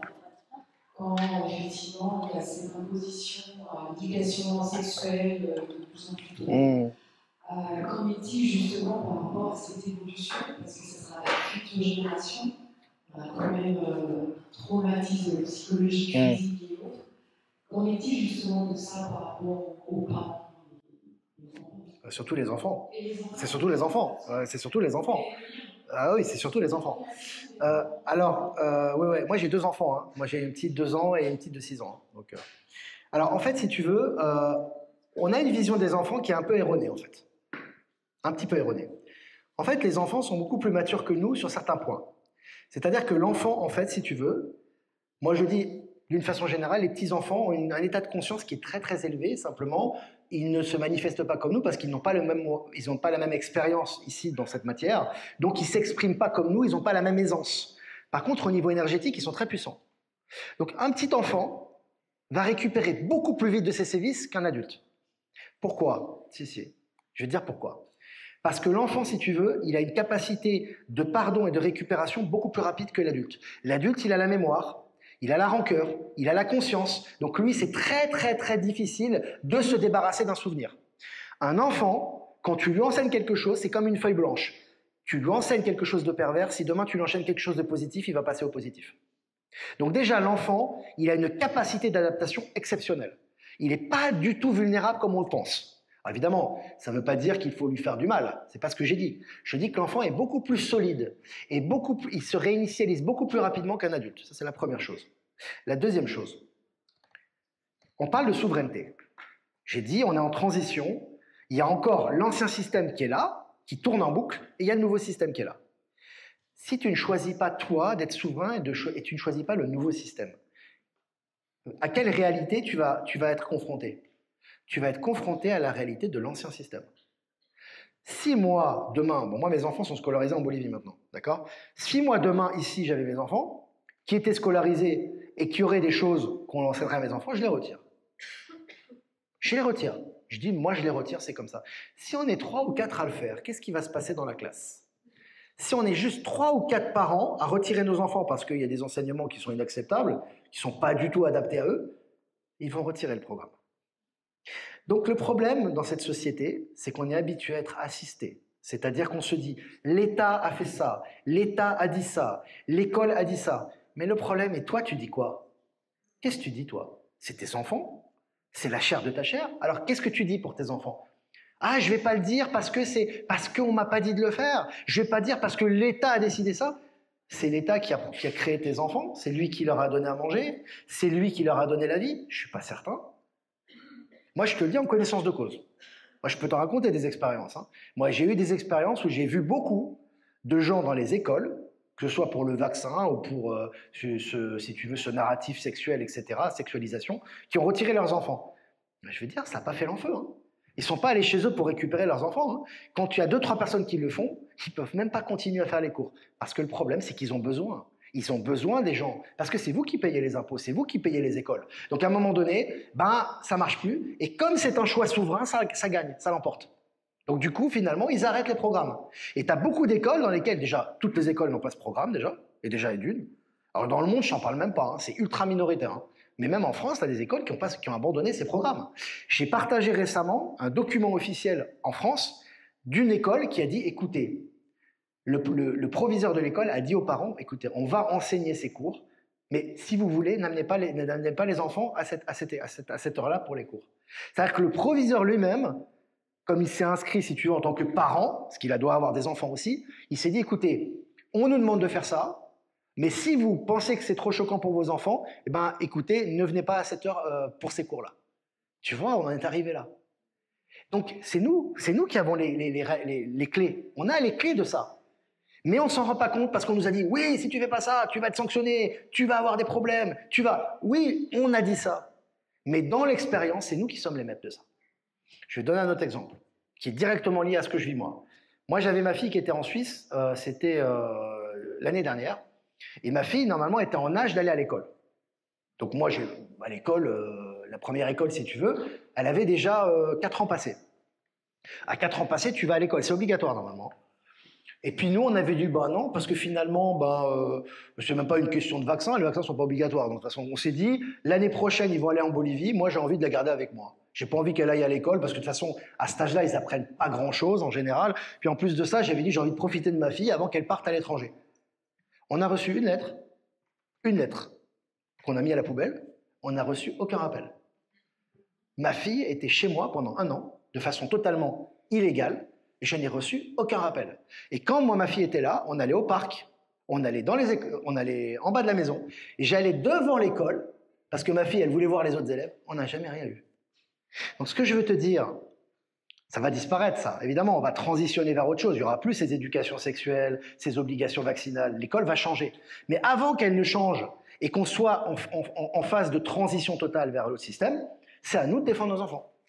C'est à nous de le faire. On est responsable, on doit faire le maximum pour justement protéger nos enfants. Donc voilà ma réponse. Bonjour à tous. Olivier, j'aimerais poser la question. Pour des gens qui sont en retraite, qui viennent de son grande taille, comment ça se passe? Tu parles de la pension invalidité, c'est ça? Oui. Bon, en France, on appelle ça comme ça. Donc en fait, si tu veux, après c'est du cas par cas, moi je peux pas dire, tu vois, je m'occupe pas moi de tout ça, je peux pas te dire il va se passer ça, il va se passer ça, mais là ça te concerne directement. En fait, au niveau global, qu'est-ce qui se passe? Au niveau global, on s'est fait entuber depuis toute notre vie. C'est-à-dire que toute notre vie, on nous a volé de l'argent en fait. C'est comme ça. Moi, vous, c'est comme ça. C'est comme ça. L'ancien système, on nous vole de l'argent. Pourquoi? Parce qu'en fait, on vous fait croire, on est tous passés par là, ça fait partie de notre expérience, ça fait aussi partie du plan divin, moi je crois que c'est ça. On nous fait croire que les impôts qu'on nous prélève, c'est pour payer des écoles, les hôpitaux, les retraites, etc. On nous a fait croire ça pendant des siècles, des décennies. Bon. En réalité, c'est pas comme ça que ça se passe. Les impôts qu'on vous prélève, que ce soit en France, en Suisse, quasiment dans tous les pays occidentaux, c'est comme ça. Les impôts qu'on vous prélève ne sont pas faits uniquement, et loin de là, pour payer les écoles, pour payer les routes, pour payer les hôpitaux ou les pompiers. C'est pas comme ça. Depuis très longtemps, les impôts qu'on vous prélève, c'est pour payer les intérêts de la dette bancaire. Ça veut dire qu'en fait, les États ont emprunté aux banques, puisque la banque, dans l'ancien système, a le pouvoir de créer la monnaie. Donc, on a emprunté de l'argent aux banques, les États ont emprunté de l'argent de plus en plus, et il faut payer les intérêts de la dette. La dette, ils ne peuvent pas la payer parce que c'est des centaines, des milliers de milliards de trilliards, mais il faut qu'ils payent les intérêts de la dette. Et qui va payer les intérêts de la dette s'ils sont dépendants des banques? C'est qui va les payer, les intérêts? C'est nous. Voilà. Et comment on va les payer? Les impôts. T'as compris? Ça marche bien, ça. Donc, les impôts qu'on payait, parce que moi je ne les paye plus, mais vous en avez beaucoup à plus payer ça, les impôts que les gens payent, c'est pour enrichir les banques, en fait. C'est pas du tout pour payer les infrastructures publiques. C'est pas ce qu'on vous dit, en fait. Et les gens, beaucoup de gens le savent.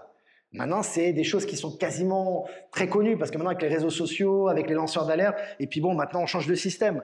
Mais c'est une réalité que les impôts que l'on paye, en fait, sont des impôts scélérats, ce qu'on appelle. C'est-à-dire que c'est des impôts qui ne servent pas l'intérêt public ou collectif. C'est pas vrai.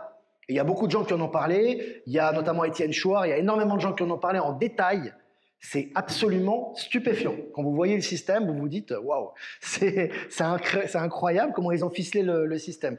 Donc si vous voulez, depuis très longtemps maintenant, tout ça, c'est du vol. C'est pour ça que pour la pension invalidité, bientôt tu n'auras plus besoin de pension d'invalidité, parce que rien que la somme d'argent qu'on t'a volée toute ta vie et qu'on nous a volé, voilà, tous, hein, en fait, elle va revenir.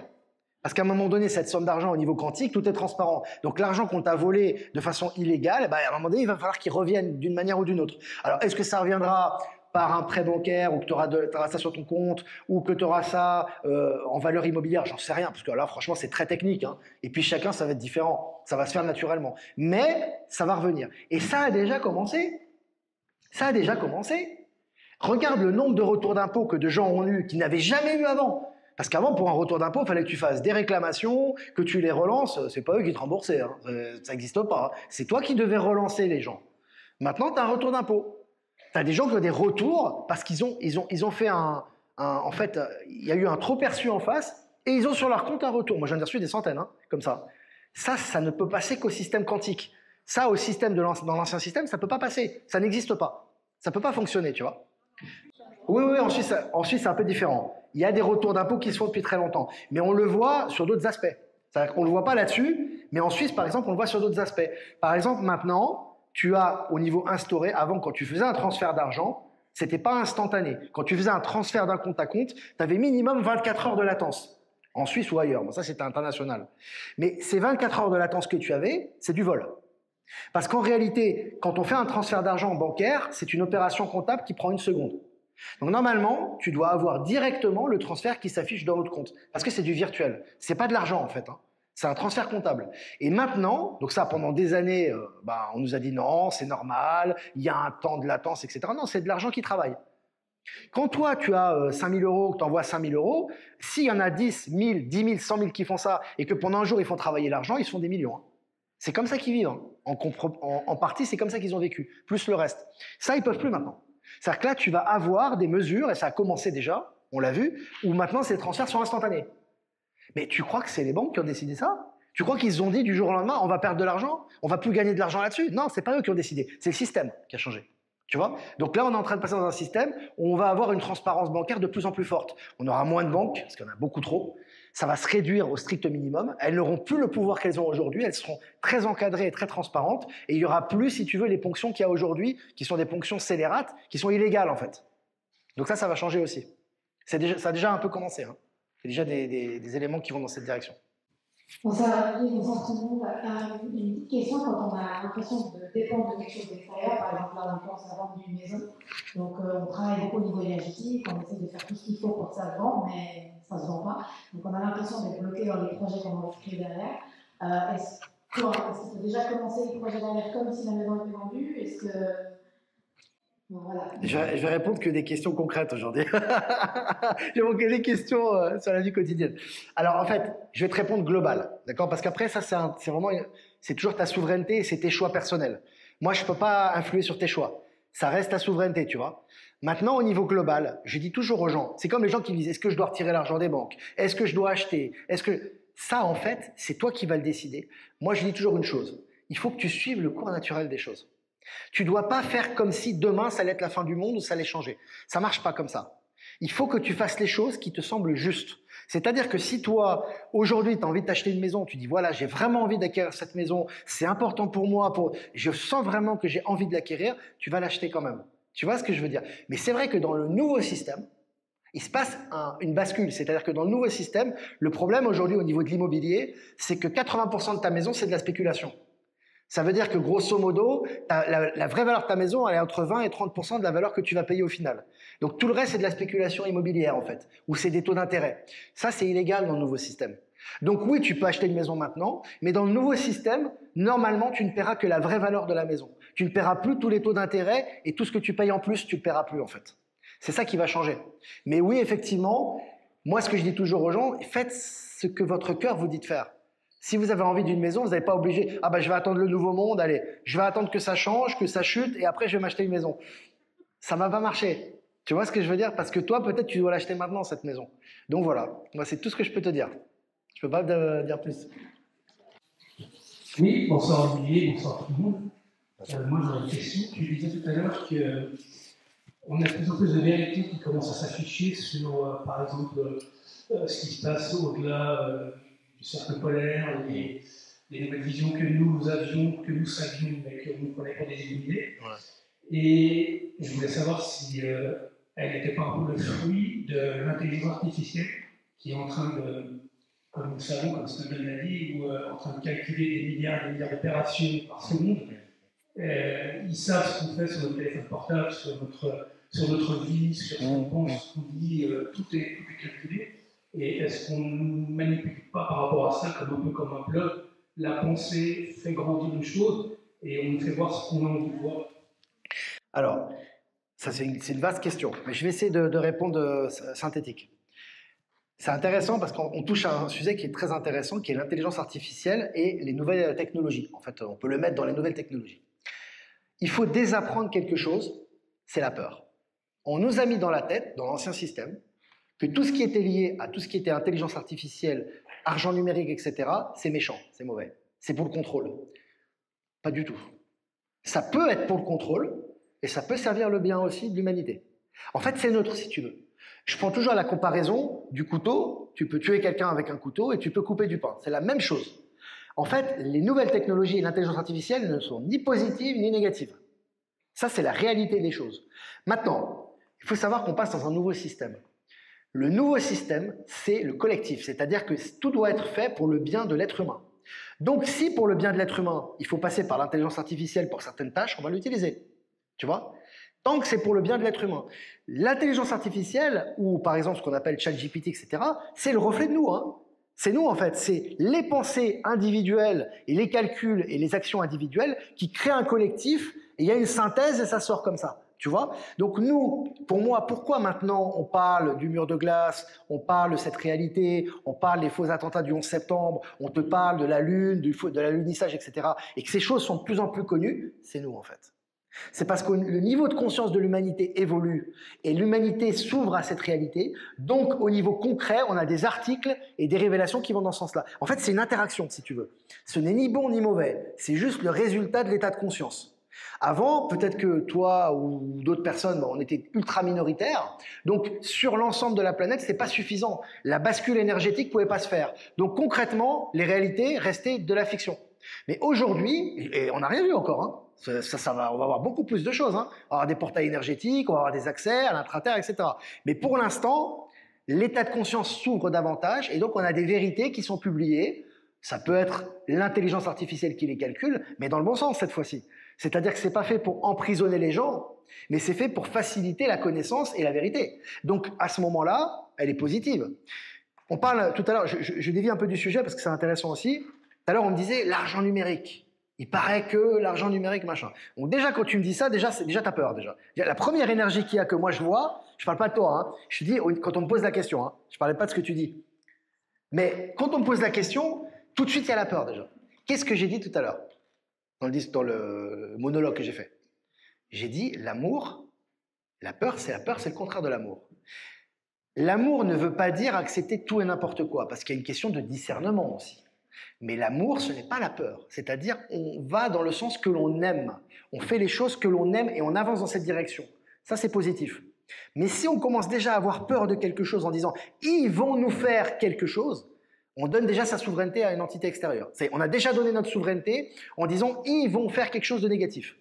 Non, non, il faut retrouver sa souveraineté. On est maître de notre destin. On reprend le contrôle de notre destin et on fait preuve de discernement pour séparer, comme moi je dis, en termes bibliques, le bon grain de l'ivraie, c'est-à-dire ce qui vibre en nous et ce qui nous semble rationnel et ce qui ne nous correspond pas. Et là, on va voir les choses qui nous correspondent, qui vont se manifester dans notre vie. Le reste ne se manifestera plus, tu vois. Et comme la conscience de l'humanité, même si c'est pas tout le monde, mais ça, on n'a pas besoin que tout le monde s'éveille. Chacun a sa réalité et puis il faut des gens aussi qui aient accès à une autre réalité pour former l'ensemble. Parce que si tous les gens qui ne sont pas éveillés disparaissent, comment on va faire nous?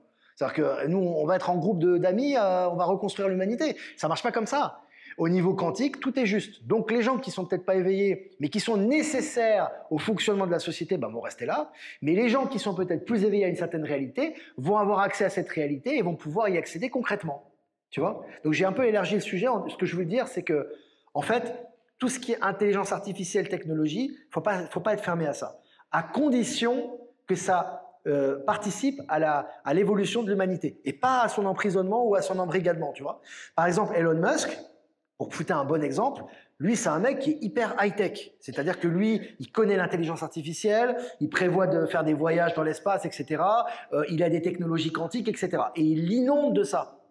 Mais son but à lui, c'est aussi de permettre à l'humanité d'accéder à ces technologies. Parce qu'avant, cette technologie, elle était réservée à une caste. Tu avais une caste minoritaire. C'est quoi les hyperloops qu'on voit maintenant, là, qui ont été testés à Amsterdam maintenant, qui commencent à être officiels? C'est-à-dire, c'est des trains à sustentation magnétique. Ça veut dire quoi? Ça veut dire qu'il y a un mécanisme qui permet au train, si tu veux, de l'éviter en quelque sorte, si tu veux. Et ça consomme très peu d'énergie et c'est hyper rapide.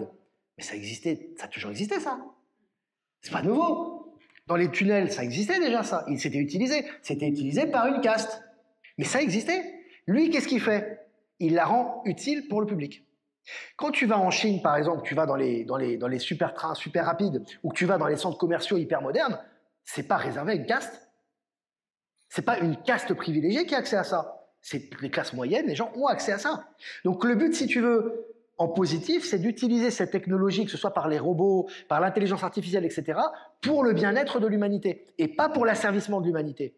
Parce que si c'est pour son bien-être, ça sera positif pour le développement et l'évolution de l'humanité. Je donne un dernier exemple. Par exemple, on parle des constructions. On parlait tout à l'heure entre nous, on parlait de l'immobilier. On m'a dit, ouais, mais l'immobilier, etc., etc., etc. Pourquoi c'est cher l'immobilier?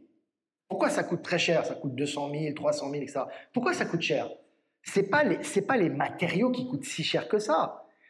Ça coûte cher pour deux raisons.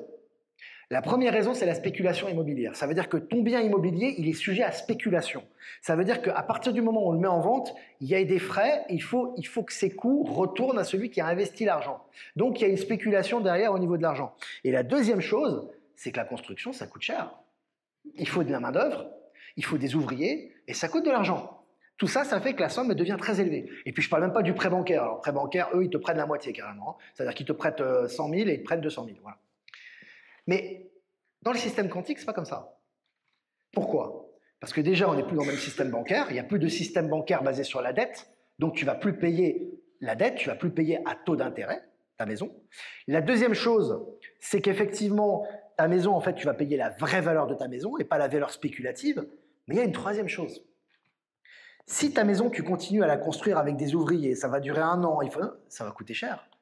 Mais si c'est des réplicateurs qui vont construire ta maison, en 2 ou 3 jours ou une semaine, ça coûte rien. Donc ta maison, en fait, qui va être hyper technologique, hyper évoluée, elle va te coûter que dalle. Elle va te coûter très peu d'argent. Donc du coup, comme tu as accès à l'abondance et que ta maison, elle te coûte rien, tu n'as pas besoin de bosser pour payer ta maison. Tu vois, tout le système change. Tu vois ce que je veux dire? Tu as Elon Musk récemment, alors après c'est juste un essai, mais il a fait des maisons à 10 000 $, tu sais, ces fameuses maisons-là. Bah écoute, pour 10 000 $, c'est pas mal, hein? C'est déjà pas mal, hein, pour 10 000 $. T'as Internet, t'as la douche, t'as le chauffage, t'as pas mal de choses. T'as même la machine à laver et tout. Ça te donne un exemple. Lui, son rôle, entre guillemets, c'est ça. C'est de faire en sorte de démocratiser certaines choses pour faciliter la vie de l'être humain évolutive, mais pour tout le monde. Ce que fait Elon Musk, c'est pas pour une minorité, c'est pas pour une élite, c'est pour tout le monde. Et ça, c'est le contraire de ce que l'État profond faisait. L'État profond, l'ancien système, te maintenait dans une certaine dépendance, limitation, pour que tu ailles quémander de l'argent chez lui pour essayer d'évoluer. Alors que lui, il avait toutes les technologies déjà, tu vois. Et aujourd'hui, c'est globalisé. C'est ce qui se passe. Voilà. Déjà, tu disais, j'ai la tête dans les étoiles et j'ai eu ces idées qui sont arrivées. Si tu as ces idées qui sont arrivées, c'est parce que c'est le moment de l'humanité de vivre ces choses. C'est-à-dire que toi, effectivement, tu vas dire, bah non, c'est venu de moi. Ben en fait, c'est venu d'en haut. Tu vois ce que je veux dire? Et c'est le moment, si tu veux, de commencer à exposer ces choses-là. C'est pour ça que tu as eu ces intuitions qui t'ont permis de travailler là-dessus. Ça, c'est juste un point. Deuxième point. En fait, c'est pas une opposition ce que fait Elon Musk par rapport à toi, etc. Tu sais, c'est quoi le frein? C'est pour ça que moi, je parle beaucoup de la mentalité et de l'état de conscience qui conditionne la réalité. Ça veut dire que quand on a un état de conscience qui est ouvert, on a une réalité qui est modifiée par rapport à son état de conscience. Toi, tu as un état de conscience qui est ouvert, je te garantis que tu vas le faire. Tu verras que tu vas le faire. Tu vas y arriver, tu vas avoir un financement, tu vas dire « c'est arrivé d'où ?» C'est pas possible, c'est pas les politiques, machin. Ouais, mais tout a changé. Et ce que je veux dire, c'est que ça dépend beaucoup de la foi que tu as en ton projet et du fait que ça va aboutir. Parce que ce qui se passe, et tu parlais de la Suisse, c'est intéressant parce que la Suisse, c'est l'Europe, on appelle ça le vieux continent, moi j'en parle beaucoup dans le média, on a des blocages mentaux. C'est-à-dire que le problème en Europe, on a des blocages mentaux qui disent « ouais, mais, oui, mais », c'est-à-dire « oui, mais il y a les politiques, oui, mais l'autre il est comme ça, oui, mais si on fait ça, il va se passer ça ». L'obstacle aujourd'hui, ou le frein, si tu veux, aux nouvelles technologies en Europe, c'est la tête. C'est l'unique frein. Il n'y a pas de problème matériel, en fait, si tu veux. C'est pour ça qu'en Chine, ils ont 20 ans d'avance. C'est pas qu'ils sont plus intelligents, c'est pas une question d'intelligence. C'est une question d'ouverture de conscience. C'est pas la même chose. Eux, en Chine, ils sont très simples. Si ça bénéficie à la population, on va le faire. Si ça bénéficie au business, on va le faire. Si ça bénéficie au confort, on va le faire. Donc ça va très très vite. Donc ils ont comme toi, des gens comme toi qui ont cette intuition, ils le soumettent et ça se traduit dans le concret. Et ben en Europe, en fait, ça va se faire aussi, sauf que c'est un peu plus lent. Ça veut dire qu'en Europe, si tu veux, on a plus d'obstacles, on n'est pas dans la même mentalité, donc il faut dépasser des obstacles mentaux pour arriver à ça. Tu vois? Mais tu vas y arriver, c'est sûr. Tu vas le faire, toi ou un autre, parce que le fait déjà de l'avoir en conscience, ça va se réaliser, ça c'est sûr, et les solutions, elles vont arriver. Alors, je ne peux pas te les donner, moi je ne suis pas technicien, je ne suis pas ingénieur, je ne suis pas Elon Musk, machin. Mais ce que je veux te dire, c'est que moi je pense que c'est complémentaire. Je pense que ce que fait Elon Musk, c'est utile pour toi aussi. C'est juste que lui, il le fait... Bah lui, il est faut pas oublier qu'il est né en Afrique du Sud, Elon Musk. Il n'est pas né aux États-Unis. Hein. Souvent, les gens, ils pensent, il est en Afrique du Sud, c'est très important. Et il a vécu, il a étudié aux États-Unis. C'est pas la même chose. Et Elon Musk, il est où tout le temps? Il est tout le temps fourré où en Chine ou en Afrique, le gars? Il est quasiment jamais en Europe, hein, lui. Hein. Pourquoi? C'est pas parce qu'il aime pas l'Europe, ça n'a rien à voir. C'est juste parce qu'il va là où on accepte de financer ses projets. C'est-à-dire qu'il arrive, on lui dit, Elon Musk, en Chine, il a le tapis rouge hein, quand il vient. Il n'y a pas de problème. C'est Xi Jinping qui le reçoit en personne. Ben, en Europe, c'est pas tout à fait comme ça. Tu vois? Ou alors quand on le reçoit, c'est un peu genre ouais, arrête avec ta liberté d'expression, t'es un peu dangereux, tu vois. Donc c'est juste une question d'ouverture de conscience, mais moi je suis très optimiste parce que le fait déjà qu'on ait testé cette Hyperloop quand même malgré tout concrètement à Amsterdam, c'est déjà une avancée par rapport à ça. Et si ça se pratiquera dans un pays, tu sais, ça va faire tache d'huile. C'est-à-dire que les autres pays vont vouloir faire la même chose, tu vois. Donc je suis assez optimiste et je suis content en tout cas que tu aies cet état d'esprit et que tu participes à ce projet. Donc on peut l'applaudir, je trouve que c'est bien. Bravo.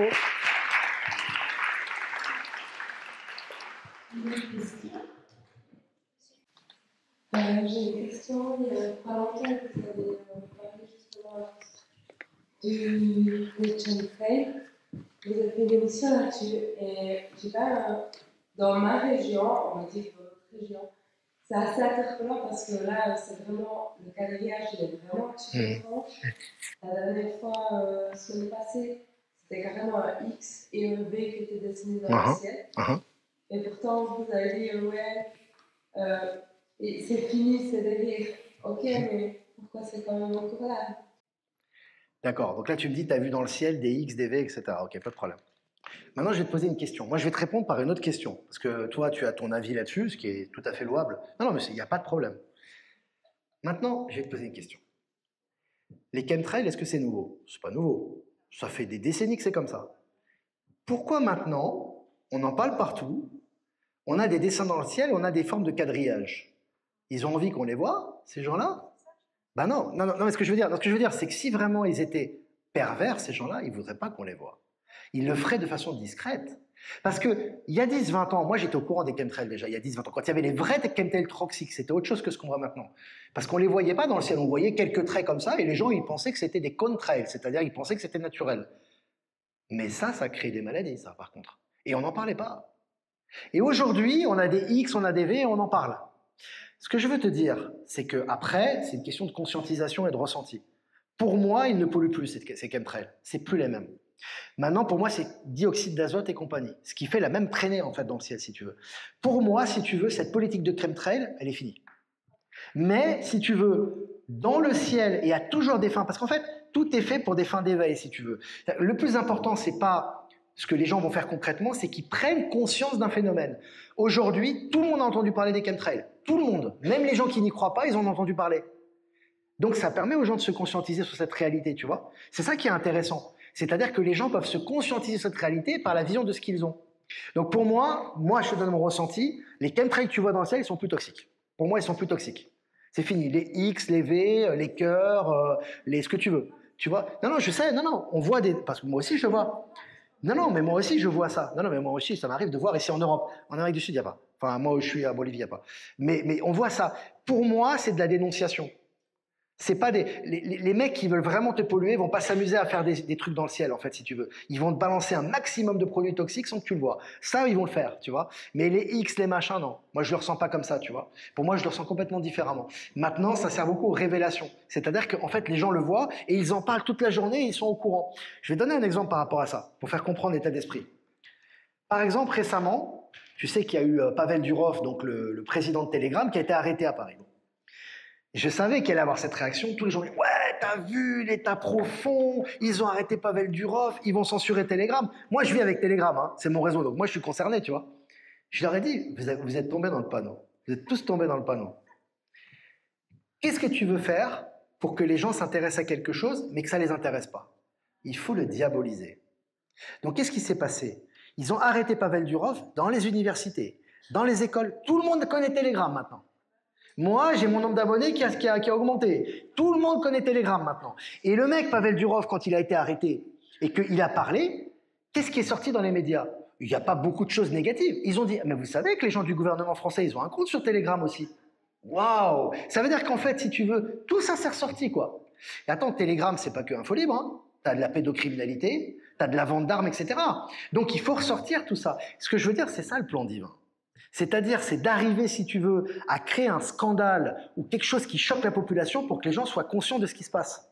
Et c'est ce qui se passe. Maintenant, sur Telegram, tout le monde connaît Telegram maintenant. Moi, je sais qu'à l'époque, quand je parlais de Telegram il y a 2 ans, les gens ne connaissaient pas. T'es sur quoi? Instagram? Non, Telegram. Ah bon, je connais pas. Maintenant, ils connaissent tous. Tu vois? Donc, ils vont jamais fermer Telegram. En tout cas, si ça doit pas être fermé, ça sera pas fermé. Mais il fallait créer cet effet, si tu veux, de scandale pour que les gens prennent conscience de cette réalité et de ce qui avait été diffusé sur Telegram. C'est un peu pareil pour les chemtrails. Moi, je vois à peu près la même chose. C'est pour t'expliquer un peu le raisonnement, tu vois. C'est très stratégique, en fait. Mais c'est... Voilà, c'est comme ça. Est-ce que vous avez des questions? C'est fini, déjà. Dernière question? Ça va vite. Ma question est un petit peu la tête dans les étoiles. Ah oui, je n'ai pas vu. Oui. Quelle explication on peut donner au fait que certaines personnes de nos jours déjà sont connectées ou, disons, arrivent à communiquer avec les extraterrestres? Et est-ce qu'il faut s'attendre dans un avenir plus ou moins proche à une cohabitation? Excusez-moi, vraiment, est un peu gros. Non, c'est bon. Une cohabitation entre humains et extraterrestres. Bah, vous en avez déjà un devant vous, là, d'extraterrestres. J'ai une forme humaine, ça. Les gens, ils aiment bien les formes humaines. Ça les rassure. Non, en fait, non, pour parler sérieusement, en fait, si tu veux, c'est toujours lié à l'ouverture de conscience des êtres humains, en fait, si tu veux. Comme on est en train d'ouvrir sa conscience sur le fait que cette existence, qu'on n'est pas les seuls dans l'univers et qu'il y a d'autres êtres qui vivent, eh bien, effectivement, on a des articles qui parlent de ça. Récemment, il y a juste cette semaine, j'ai publié 2 articles mainstream. Ah, c'est ce qu'il y a de plus mainstream. C'est National Geographic et puis l'autre, c'est Le Monde, je crois, ou Le Figaro, enfin bref. Les articles en question, il y en a un article qui te dit, texto, c'est l'article en question qui dit ça. Il te dit, et si les extraterrestres étaient parmi nous, et si nous ne les voyions pas? Mais avant, tu disais ça, les gens ils étaient morts de rire. Tu disais ça dans un article de presse. Déjà, ça n'était jamais publié dans les articles de presse. C'est considéré comme de la... voilà, tu vois ce que je veux dire, de la spéculation, si tu veux. Maintenant, c'est publié dans un article de presse et ils initient les gens à se questionner sur cette réalité. Pourquoi? Parce qu'au niveau collectif, on est plus ouvert sur cette réalité. Et comme tu sais, parce que Isabelle était journaliste, donc elle est toujours journaliste, mais elle était journaliste du système avant, donc voilà. Elle sait très bien comment ça fonctionne. Le journalisme, c'est un reflet de la société. On fait des sondages et ça marche et on va publier quelque chose. Donc comme la société s'ouvre à cette réalité, les journaux ils sont obligés d'en parler maintenant. Ils sont obligés d'ouvrir le champ sur cette réalité. Donc oui, alors pour répondre à ta question, parce que là j'ai parlé global, oui effectivement, tu as les journaux qui en parlent de plus en plus. Maintenant tu as vu, tu as un journal qui a dit, et si la structure de la Lune n'était pas celle qu'on nous enseigne? Mais avant, c'est jamais publié ces choses-là. Avant, c'était considéré comme conspirationniste. Maintenant, et si la structure de la Lune n'était pas celle qu'on nous dit, publiée dans les journaux en titre de journal, tu vois, ou de l'article. Donc, ce que je veux dire, c'est que de plus en plus de vérités sortent maintenant au niveau des médias. Maintenant, pour ce que tu me dis, oui, on va cohabiter ensemble. Alors, en fait, on cohabite déjà ensemble, mais simplement, ils ont une forme humaine. Donc, comme ils ont une forme humaine, il y a toujours des gens qui vont pas te croire. Ils vont dire, ah, toi, t'arrêtes, hein, t'as fumé la moquette, ou c'est bon, quoi, machin. Mais en fait, si tu veux, bah oui, c'est normal. De toute façon, il y a des gens qui ne l'accepteront pas, mais ça, c'est leur choix. Ce que je veux dire, c'est que un extraterrestre ou un être, comme il l'a dit dans ce journal, hein, comme ils ont dit dans National Geographic, hein, j'ai rien inventé. Hein, les extraterrestres sont parmi nous depuis très longtemps déjà, et ils sont dans la population. Simplement, ils ont une forme humaine, donc pour toi, c'est un être humain. Simplement, il apporte un message, et puis il peut être là momentanément ou pas, mais c'est pas un être humain en fait dans le fond. Il a juste la forme humaine. Mais et pour répondre à ta question, plus on va évoluer dans l'état de conscience, plus on va évoluer au niveau de l'humanité, de la technologie et de l'ouverture, plus on va les voir physiquement. Ça veut dire qu'ils vont se manifester de plus en plus dans leur forme originelle. Ça fait partie de l'éveil. Et j'ai même allé plus loin. Dans un état de conscience très évolué, ça a déjà existé ici sur la Terre, hein, il y a très longtemps. Hein. Mais dans un état de conscience très évolué, on est en interaction avec des êtres d'autres espaces ou d'autres galaxies. C'est tout à fait normal. C'est un peu comme dans Men in Black. C'est normal en fait. C'est pas quelque chose de bizarre. Mais comme nous, on a toujours été sous couvert entre nous et on s'est dit, il n'y a pas de vie à l'extérieur. L'extérieur, c'est des méchants ou je sais pas quoi. Du coup, on dit, ça n'existe pas. Tu vois. Mais en fait, ça va exister. Ça va être une réalité.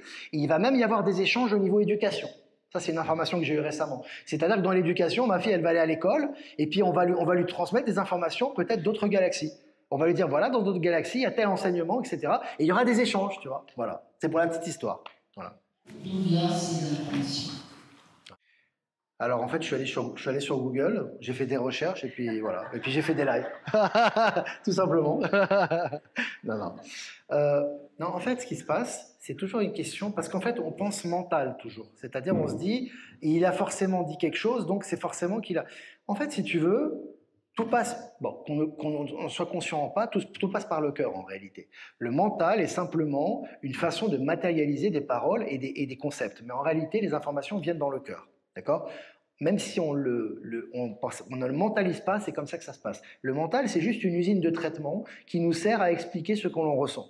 C'est un petit préambule. Maintenant, par rapport à ça, moi, mes informations, elles viennent par canalisation. C'est-à-dire qu'en fait, si tu veux, quand je vois quelque chose, je comprends tout de suite. D'accord ? Je vois quelque chose, j'ai une information qui m'arrive, et si tu veux, ce qui se passe, comment ça peut être authentifié ? Parce que là, tu peux me dire, oui, mais elle t'arrive, mais comment tu peux savoir si c'est concret ou pas ? C'est la question. C'est-à-dire, ok, tu as cette information, ça t'arrive, mais en fait, c'est le concret. C'est-à-dire que moi, à chaque fois que j'ai une information qui m'arrive, je veux qu'elle se manifeste dans la matière. Je veux qu'il y ait une preuve dans la matière. Je veux qu'il y ait une matérialisation de ce que je ressens.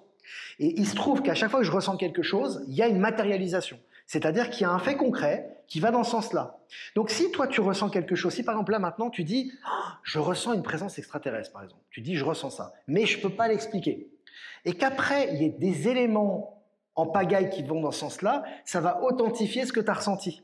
Donc pour toi c'est concret. Tu vois ce que je veux dire? Mais pour le voisin qui lui est complètement en dehors de cette réalité et qui lui n'y a pas accès, pour lui ça n'existe pas. Tu vois, c'est ça au niveau quantique qui se passe. Maintenant, pour finir, tu parlais du jardin et tu parlais de la technologie. Tu dis, moi, franchement, les centres commerciaux en Chine, je m'en fous. Mais c'est ton droit. Tu as le droit de te dire, je m'en fous. C'est pas mon truc, c'est pas mon domaine. Moi, je préfère les jardins, tu vois. Simplement, au niveau global, l'humanité fonctionne pas comme ça. C'est-à-dire que pour vivre, si tu veux, en société et avoir accès à des facilités de déplacement, etc., on ne peut pas toujours être sur une charrette ou dans une voiture. Il va falloir des moyens de transport plus modernes, très écologiques d'ailleurs, beaucoup moins polluants que les moyens actuels, pour pouvoir se déplacer plus vite. Parce que si les autres planètes sont peuplées, par exemple, je mets une hypothèse, et que tu veux te déplacer sur une autre planète, tu ne vas pas y aller avec un Airbus, quoi. Déjà, ça va être compliqué. Tu ne vas pas y aller avec un avion, quoi. En plus, avec les problèmes qu'ils ont Boeing actuellement, c'est un peu risqué, quoi.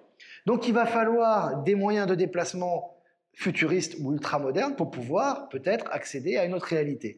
Donc, si tu veux, la technologie, elle n'est pas là pour nous soumettre ou nous contrôler ou nous obliger à faire quelque chose, mais elle est plus là pour faciliter les échanges et les interconnexions. Tu vois ? Et on a besoin de matériel, parce qu'on est dans la matière, pour faciliter ces échanges et ces interconnexions. Elles ne sont pas là pour nous soumettre à une idéologie comme c'était le cas avant, elles sont là pour nous faciliter dans nos échanges. Donc c'est pas le même objectif, tu vois. Mais après, si les gens veulent garder leur voiture ou veulent pas de voiture et veulent rester à pied, ils auront le choix de le faire. Tu pourras très bien rester dans ton jardin et ne pas te déplacer avec ces appareils-là. Mais il y a des gens qui vont le faire. Moi, je voulais vous demander, par rapport à quand tu parles du collectif dans le futur, comment est-ce que par exemple, l'e-commerce, comment ça va aller? Est-ce qu'il y aura toujours l'e-commerce où on a ce côté beaucoup plus artificiel ou matériel? Ou est-ce est-ce que tout ça va sortir et puis on va venir totalement dans la conscience Alors, moi, je ne peux pas te donner les réponses précises, parce que ça, c'est vraiment des réponses précises par rapport à des choses. Moi, je ne peux pas te dire les détails. Moi, je donne des réponses globales, et après, chacun s'inscrit, tu vois, comme ce jeune homme qui a parlé tout à l'heure, qui a parlé des hyperloops. Lui, il est vraiment dedans, donc lui, il s'inscrit dans cette réalité plus que moi. Moi, je vois globalement, mais lui, il est vraiment dans la réalité concrète, donc il sera dans le détail. Moi, je ne peux pas rentrer dans le détail, tu vois. Par contre, par rapport à ça, en fait, on est dans la matière. On a besoin de matériel. On a besoin de nourriture, on a besoin de matière, etc. Donc forcément, il va falloir des gens qui aient une certaine intelligence pour produire certaines choses. On aura besoin de commerce aussi, on aura besoin de gens qui vont mettre leur intelligence au service de la collectivité en construisant des choses. On aura ça si tu veux. Mais tout ce qui est superflu, si tu veux, qui est là, qui asservit les gens qui travaillent, ça, qui les asservit, qui ne leur permet pas de développer leur intuition et leur intelligence et qui sont des travaux asservissants, seront faits par des robots. Tu vois ce que je veux dire? Mais c'est pas une domination et c'est pas, si tu veux, un contrôle. C'est juste pour permettre aux gens de faire ce qu'ils aiment, véritablement. Je suis pas certain que quelqu'un, c'est assez rare, il va aimer toute la journée être devant une caisse et prendre de l'argent et donner le cash, tu vois. Simplement, la personne, elle se dit, bah, peut-être je sais pas faire autre chose et pour le moment, c'est ce que je fais. Mais c'est pas une vocation au niveau de ton âme. Tu vois ce que je veux dire? Donc, certains travaux seront remplacés, seront robotisés ou seront automatisés pour des fins de facilité et de développement, c'est pas du tout pour des fins de domination, mais par contre d'autres travaux comme des interactions, des travaux pédagogiques, des travaux de médiation, etc. Par exemple, tu parlais tout à l'heure d'autres planètes ou d'autres êtres, etc. Il va falloir de la médiation, il va falloir de la coordination, il va falloir de l'échange, il va falloir de l'accompagnement. Ça, c'est des métiers du nouveau monde, ça n'existe pas maintenant, tu vois. Donc ce que je veux dire, c'est qu'on va évoluer vers d'autres types de métiers ou de professions. Il y aura toujours des commerces et des professions, ça va exister, mais ça va évoluer si tu veux, ça va se modifier progressivement. C'est comme ça que moi je le vois, tu vois. Ça va être un processus naturel si tu veux. Voilà. Alors les amis, le mot de la fin. Merci à Isabelle déjà de m'avoir invité, de m'avoir permis d'être dans cette salle, on peut l'applaudir, hein, merci beaucoup. Hein. Donc merci d'être venu, merci à vous vous êtes déplacés. Je pense que vous n'avez pas regretté d'être venu, je pense, j'espère en tout cas. C'est vraiment important de se retrouver physiquement. On n'imagine pas l'impact que ça a, parce qu'on se dit bah c'est sympa et on va le voir en personne, on va voir que c'est pas un sosie, c'est pas un clone, etc. Mais c'est important de se retrouver. Et si entre vous, vous pouvez faire du lien, échanger des mails, ça a déjà commencé sur Internet, avoir des projets ensemble, c'est vraiment le bon moment. Parce que quand physiquement on se retrouve, au niveau quantique, c'est hyper important. Ça nous donne des inspirations, ça nous donne des intuitions, ça nous donne de la motivation. Et après, on a plein de choses qui se débloquent dans la vie parce qu'on s'est retrouvés. Donc c'est aussi, le but de ces réunions, c'est aussi de se retrouver ensemble. Plus que de m'écouter en fait de ce que j'ai à dire, c'est de se retrouver. En fait, on n'est pas dans le virtuel, on est dans le réel. Et ça, c'est vraiment très important. Donc, merci d'être venu. Je vous félicite et merci à vous d'être venu à cette rencontre. Voilà.